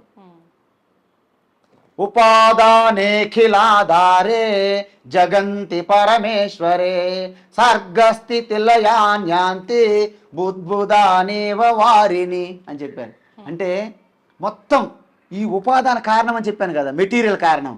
ఆభరణంకి ఎలాగైతే బంగారం మెటీరియల్ కారణమో, ఈ జగత్తందు ఎన్ని లోకాలు ఉన్నాయో అంతటికీ పరమాత్మయే కారణం, మూల కారణం. మూల కారణం అంటే ఏంటంటే సృష్టి, స్థితి, లయ, ఈ 3 ఉన్నదే మూల కారణం, ఉపాదాన కారణం. బంగారం ఎందుకు ఉపాదాన కారణము? బంగారంతోనే ఆభరణ చేశాము, బంగారంతోనే నిలిచి ఉంటుంది, బంగారంలోనే కలిసిపోతుంది. సో ఈ జగత్తంతా ఆ పరమాత్మయే. అందువల్ల ఈ దృష్టి కలిగినప్పుడు మీకు ఇంకా ఎటువంటి భావం కానీ, రాగద్వేషాలు కానీ, అసూయ కానీ ఉండదు. ఎందుకంటే ఎవరిలో గొప్పతనం చూసినా అది నా విభూతి అనే భావన కలిగిపోతుంది. ఎవరు మొన్నప్పుడు ఒలింపిక్స్లో గోల్డ్ మెడలిస్ట్, ఎస్ నా విభూతి అంటారు. అన్నీ మేమే అవుతాయి ఇక్కడ. ఎందుకంటే మనం దాన్నే గుర్తించలేకపోతున్నాం కాబట్టి నాకు కావాలి, నేను నాది, నేను పుట్టాను, లోకం పుట్టింది. చూసారా? అందువల్ల నీ కన్ఫ్యూజన్ వచ్చేసింది అనమాట. అరే నీకంటే లోకం లేదు, నువ్వు లోకంలో పుట్టలేదు, నీలో లోకం పుట్టింది. అది తెలియాలి మనం. అందుకే మనం ఏమనుకుంటాము, దేవుడు నా శరీరంలో ఉన్నాడు. నీ శరీరంలో మండిపోను. అసలు పరమాత్మలో శరీరం ఉన్నది. శరీరంలో పరమాత్మ ఉండడం ఏంటి అంటే ఆరంభం అంటారు దాన్ని. అందుకే మనకి ఇవన్నీ ఎలా చెప్తారమ్మా అంటే, మనం స్లాబ్ వేసేటప్పుడు ఆధారంగా కొన్ని వేస్తాం మనం, ఇసుక అన్నీ. నేను ఎప్పుడు తీయనంటే ఇసుక పడుతుంటుంది భోజనం చేసినప్పుడు, అది ఓకేనా, వద్దు అని తీసేసే. ఇవన్నీ గుడులు గోపురాలు, ఈ పారాయణాలు జపాలు ఉపవాసాలు తీర్థయాత్రలు సేవలు ఇవన్నీ కూడా అవసరం, కానీ ఒక స్థితికి తీసుకెళ్ళడానికి వరకే. ఆ స్థితికి మీరు వెళ్ళిన తర్వాత మీరు ఈ ఎల్కేజీలో కేజీలు పీజీలో కేజీ అంటే ఎలాగా? పీజీలో మీ యొక్క మొత్తం మీరు చదువుకున్నది మీ యొక్క జ్ఞానం విజ్ఞానం అంతా మారిపోతుంది. అమ్మమ్మ మా అమ్మేమో టేబుల్స్ రాయమంటారు, 1 into 2 2, 1 into 3 3, ఇవన్నీ అక్కడ కూడా రాస్తే ఎలాగ చెప్పండి? అక్కడ చేయవలసిన లెక్కలు వేరే ఉన్నాయి, అంతే కదమ్మా. మనం విడిచిపెట్టట్లేదు. మన స్కూల్లో జాయిన్ అవడమే తెలుసు తప్ప బయటికి పాస్ అయ్యి రావడమే తెలియదు మనకి. మొట్టమొదటి మీకేమో స్కూల్లో జాయినింగ్ అనేది దేవాలయం తీసుకెళ్ళడం, జాయినింగ్ స్కూల్కి. జీవితాంతం దేవాలయం దగ్గర ఉంటున్నారుగా మీరు ఎప్పుడు బయటకు వస్తారు? మరి రారు. మళ్ళీ జన్మ ఓకే, జన్మ అంటూ ఉన్నదిలేండి, కర్మ సిద్ధాంతం మనకు ఉంది, మీరేం డోంట్ వర్రీ. ఈ జన్మ కాకపోతే 10, 10 కాకపోతే 100, 100 కాకపోతే 1000, 1000 లక్ష జన్మలైనా సరే మీరు ఇలాగా పునరపి జననం పునరపి మరణం అదనమాట. కాబట్టి వీలైనంత తొందరగా ఈ సంసార చక్రం నుంచి నేను బయటపడాలని ఎవరైతే కోరుకుంటారో మీరు ఉత్తీర్ణులై బయటికి రండి, ఆహ్వానిస్తున్నాం. శృణ్వంతు విశ్వే అమృతస్య పుత్రాః, ఏ అమృత పుత్రులా రండి రండి అంటున్నారు ఋషులు. కానీ మనమాట చెవులు కూడా పెట్టట్లే, మనం ఇటు పెడుతున్నాము. రేవంత్ రెడ్డి ఏం చెప్తున్నాడు, చంద్రబాబు నాయుడు ఏం చెప్తున్నాడు, ఇవి చూసుకుంటాం మనము. అక్కడి నుంచి ఆయన పిలుస్తున్నాడు లోపల నుంచి, come here my dear, come come come here my dear Krishna Kanhai అని పిలుస్తున్నా. మనం వింటేగా, మనకు అది వినిపించట్లేదు అసలు పూర్తి. అందువలన శృణ్వంతు విశ్వే అమృతస్య పుత్ర, అమృత పుత్రులారా రండి. ఎందుకు రమ్మంటున్నారు అంటే మేము పూర్తిగా అనంత ఆనంద స్వరూపులు ఉన్నాము, భయం లేదు, శాంతి, నిర్భయ స్థితి. మరి ఆ స్థితి నా స్వరూపము, అది తెలుసుకుంటే ఇక సృష్టిలో నేనేం తెలుసుకోవడం లేదు. మరి ఎందుకు తెలుసుకోవట్లేదు? తెలుసుకోవడం కాదు, అది తెలియనికుండా అడ్డుకున్నటువంటి కొన్ని మిస్కన్సెప్షన్స్, మూఢనమ్మకాలు, అంధవిశ్వాసాలు, కామ క్రోధ లోభాలు అడ్డుతున్నాయి. వాటిని మనం సమర్థవంతంగా మనం వాటిని వదులుకోగలిగితే మీరు అనంత ఆనంద స్వరూపులు ఉంటారు. అప్పుడు మీ జీవితం అనేది 3 పువ్వులు 30,000 కాయలు అవుతాయి. అప్పుడు మీరు ఎలాగైతే ఒక మంచి పవిత్రమైనటువంటి నదిలో బోట్లో ప్రయాణిస్తూ లాహిరి లాహిరి లాహి, ఆ జీవితమే అదొక వేరు. అప్పుడు మీకు స్వర్గాలు ఇవన్నీ కూడా మీకు దిగదుడిపి అయిపోతాయి. ఎందుకంటే స్వర్గంలో ఉన్న దేవతలు కూడా అసూయతోనే ఉంటారు. మీ పురాణాలు తెలుసు కదా, ఎవరెవరు తపస్సు చేస్తుంటే ఇంద్ర అంటాడు, ఏ రంభా ఓర్వశి వెళ్ళి ఆయన డిస్టర్బ్ చేయి. ఎందుకు? అసూయ. ఎక్కడ ఇంద్ర పదవి పోతే నా సీట్ తీసుకుంటే భయం ఆయనకి. Insecure problems. So you don't need to become a Indra, you become a Indra to Indra. Indra అని, ఇంద్రుడికి ఇంకొక స్వామిని ఇంద్ర అని. యూ బికమ్ టు శివ అని, శివునికి స్వామిని శివ అని. అందువలన సకల దేవతలు కూడా కొంత పుణ్యం అంటే ఆత్మస్వరూపములో కొంత మెరిట్ తీసుకొని ఇంత గొప్ప పదవులు, ఎలాగైతే ప్రధానమంత్రి మంత్రివర్గములో ఎలాగైతే మంత్రులు ఉన్నారో, ఈ యావత్ జగత్పిత జగదీశ్వర ఆ యొక్క పార్వతీ పరమేశ్వరులు అనేవారు ఈ సృష్టికి ధాత పిత మాత పితామహ, వాళ్ళ క్యాబినెట్లో అనేక దేవీ దేవతలుగా ఉన్నారు. వాళ్ళకంటే మీరు సాక్షాత్ శివస్వరూపం అయినప్పుడు వీళ్ళు కూడా మీకు తక్కువ అయిపోతారు అనమాట. అది అసలైనటువంటి జీవితం, అది మానవ జన్మకే సాధ్యం. మిగతా వాళ్ళందరికీ చెప్పాను నేను, పుణ్యము కరిగించుకోవడానికి దేవతా స్వరూపం పొందాలి, పాపాన్ని కరిగించుకోవడానికి హీనమైన జన్మ పొందాలి. కానీ పుణ్యమే పొందాలన్నా పాపం పొందాలన్నా మోక్షం పొందాలన్నా మానవ జన్మ ముఖ్యమైనది. అందుకే జంతూనాం నరజన్మ దుర్లభం హతో పుంస్త్వాం తతో విప్రత తస్మాద్ వైదిక ధర్మ మార్గపరత విద్వత్వమస్మాత్ పరం ఆత్మానాత్మ వివేచనం స్వనుభవో బ్రహ్మాత్మనా సంస్థితి ముక్తిర్నో శత జన్మ కోటి సుకృతై పుణ్యైర్వినా లభ్యతే. మానవ జన్మట మీరు ఎన్నో కోట్ల జన్మలో చేసుకున్న పుణ్యం ఉంటే తప్ప మానవ జన్మ రాదంట. అందులో మానవ జన్మ వచ్చి ఈ భగవంతుని గురించి భక్తి, ఈ సేవ, ఇలాంటి ఆలోచన రాదు, ఈ వివేకము వైరాగ్యం రావు. అవి వచ్చి మళ్ళీ ఆ తత్వాన్ని తెలుసుకోవడానికి గురువు శాస్త్రానికి అందుబాటులో మీకు రావు. అవి తెలుసుకున్నా మీరు గ్రహించి మీరు హృదయస్థములు పెట్టుకునే స్థితి మీకు రాదు. ఇవన్నీ దుర్లభం అన్నమాట. ఆ చివరికి ఆ బ్రహ్మ యొక్క స్వరూప స్థితి నాలోనే ఉన్నది ఆత్మగా ఆయన తెలుసుకొని నిధిధ్యాసనంలో అంటే జీర్ణించుకోవడం అనేది ఏ జన్మో సుకృతం అది. అందుకే దుర్లభం త్రయమే వైతత్ దేవానుగ్రహ హేతుకం మనుష్యత్వం ముముక్షుత్వం మహాపురుష సంశ్రయ అన్నారు. మనిషి జన్మ రావాలి, నా స్వరూపతత్వం తెలుసుకుని నేను బంధము సంసారం నుంచి బయటపడాలని కోరుకుండాలి. ఒక మహాత్మ ఈ తత్వాన్ని దర్శించి అనుభూతిలో ఉన్నటువంటి మహాత్మ మనకి అందుబాటులోకి ఆశ్రయం కావాలి. ఈ మూడు దొరకడము దుర్లభము అన్నారు. అదనమాట అది. అందుకే మనుష్యానాం సహస్రేషు కచ్చిత్ యతతి సిద్ధయే యతతామపి సిద్ధానాం కచ్చిత్ మాం వేత్తి తత్వతః అన్నారు గీతలో. ఏ కోట్లలో ఎవరో కొంతమంది ఇది తెలుసుకుంటారు, అందరు కాదు. అందరికీ లారీలు పెట్టి ఎల్బీ స్టేడియంలో జనాన్ని నింపేసి ఇదేదో ఈ రాజకీయ మీటింగ్ కాదు. అందుకే దీన్ని రహస్య విద్య అన్నారు. గుహ్యం రాజవిద్య రాజగుహ్య యోగం అంటారు. సీక్రెట్ ఆఫ్ ది సీక్రెట్, సీక్రెట్లో క్వీన్ అండ్ ఈ ద కింగ్ ఆఫ్ నాలెడ్జ్ అన్నమాట. అందుకే విద్యాన అధ్యాత్మ విద్య అన్నారు. కాబట్టి ఈ గొప్ప అది అద్భుతం అన్నమాట. ఇది తెలుసుకుంటే శ్రీకృష్ణ పరమాత్మల లీలలు చేయొచ్చు అన్నారు అర్జునుడికి. అర్జున నేను తెలుసుకున్నాను, నేను దర్శిస్తున్నాను, నువ్వు తెలుసుకోలేకపోను, ఇద్దరి మధ్య అదే తేడా అన్నారు. నువ్వు తెలుసుకుంటే నేను సేమ్, తేడా లేదన్నారు. అందుకే అప్పుడు యత్ర యోగీశ్వర కృష్ణో యత్ర పార్థో ధనుర్ధర, మనలో ఉన్నటువంటి ప్రయత్నం ఏదైతే చిత్తశుద్ధితో ఏకాగ్రతతో మన కర్తవ్యాన్ని చేయడానికి ఉత్సాహంగా సిద్ధమై ఉంటామో దాన్ని అర్జున అంటారు. వెనక ఉన్నటువంటి వివేక బుద్ధిని ప్రేరేపిస్తున్నటువంటి ఆత్మ చైతన్య స్వరూపాన్ని కృష్ణ అంటారు. ఈ రెండు కలిస్తే సర్వం విజయం, సర్వ ఐశ్వర్యం, సర్వం నీతి ధర్మం అక్కడ తాండవిస్తుంది. అది భగవద్గీత చివరి శ్లోకం. ఇది భగవద్గీత. అందువలన గీత తెలియకుండా చదివినా మీలో ఉన్నటువంటి చెడు గుణం పోతుంది. మీరు అర్థం తెలియకపోయినా మొట్టమొదటి శ్లోకం చదివినంత మాత్రానే మీలో మీ బుద్ధి చాలా చురుకుగా పనిచేస్తుంది. అర్థం తెలుసుకుంటే మీలో ఉన్న మాలిన్యం పోతుంది. తత్వం తెలుసుకొని మీరు నిధిధ్యాసనం చేసుకుని జీర్ణించుకోగలిగితే మీరు మోక్షస్థితి ఆత్మస్థితిలో చేరుకుంటారు. అది భగవద్గీత యొక్క గొప్పతనం. అందువలన the purity in your heart, clarity in your thought, dynamism in your action అంటారు, and charity in your action అంటారు. చారిటీని తెలుసు కదమ్మా, చారిటీ చేయండియా అంటే దానం అని అర్థం.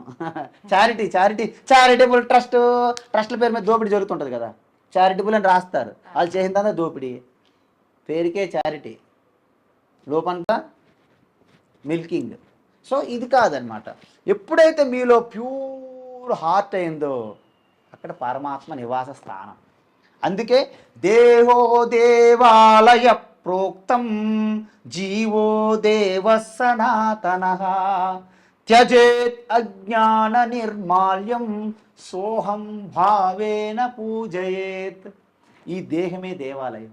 దీని లోపల రెండు ఉన్నాయి, అజ్ఞానంతో ఉన్న జీవ, ఆత్మ ప్రకాశం జ్ఞాన స్వరూపం ఉన్న పరమాత్మ, రెండు నీలోనే ఉన్నాయి. రెండు పక్షుల్లాగా. ఈ అజ్ఞాన పక్షి సంసారం తిరిగి అలసిపోయి అటువైపు చూస్తే నీవు అయిపోతారు, ఒకటి అయిపోతారు అనమాట. అప్పుడు రెండు మరొండరు. అర్థమైందమ్మా? అజ్ఞానం పోయిందంటే సోహం భావేన పూజ, నువ్వే నేను అనే రూపంతో పూజ చేస్తావు.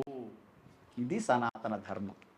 అందుకే యావత్తు ప్రతి ప్రాణి నా స్వరూపమే కాబట్టి ఎవరికి హింస చేయలేను. అహింస పరమో ధర్మ. అందరూ ఆనంద స్వరూపులే, ఆనందంగా ఉండాలి. కాబట్టి సర్వే భవంతు సుఖినః సర్వే సంతు నిరామయాః సర్వే భద్రాన్ని పశ్యంతు మా కచ్చిత్ దుఃఖ భావుగవేత్. ఎవరికి దుఃఖం ఉండకూడదు, అందరికీ మంగళం కలగాలి, అందరికీ సుఖం కలగాలి, అందరికి శాంతి కలగాలి. ఇది కోరుకున్నదే సనాతన ధర్మం. అంతే తప్ప మన మూఢనమ్మకాలు కొనిపెట్టి ఇదే సనాతన ధర్మాన్ని ప్రమోట్ చేయడం కాదు. ఇది సత్యం, ఇది జ్ఞానం, ఇది అనంతం, ఇదే మీ స్వరూపం. తత్వమసి అంటారు, అదే నీ స్వరూపం అనగా అహం బ్రహ్మాస్మి తెలుసుకోవాలి. అది అనుభూతి. ఇదనమాట అమ్మా. సంతోషం అండి. నిజంగా చాలా మంచి విషయాలు, చాలా చక్కటి వివరణ, అంతే బాగుంది మీరు వివరించిన విధానం కూడా. ధన్యవాదాలండి. హరి ఓం నమస్తే. శుభం భూయాత్. హరి ఓం తత్సత్. సర్వం శ్రీకృష్ణార్పణమస్తు.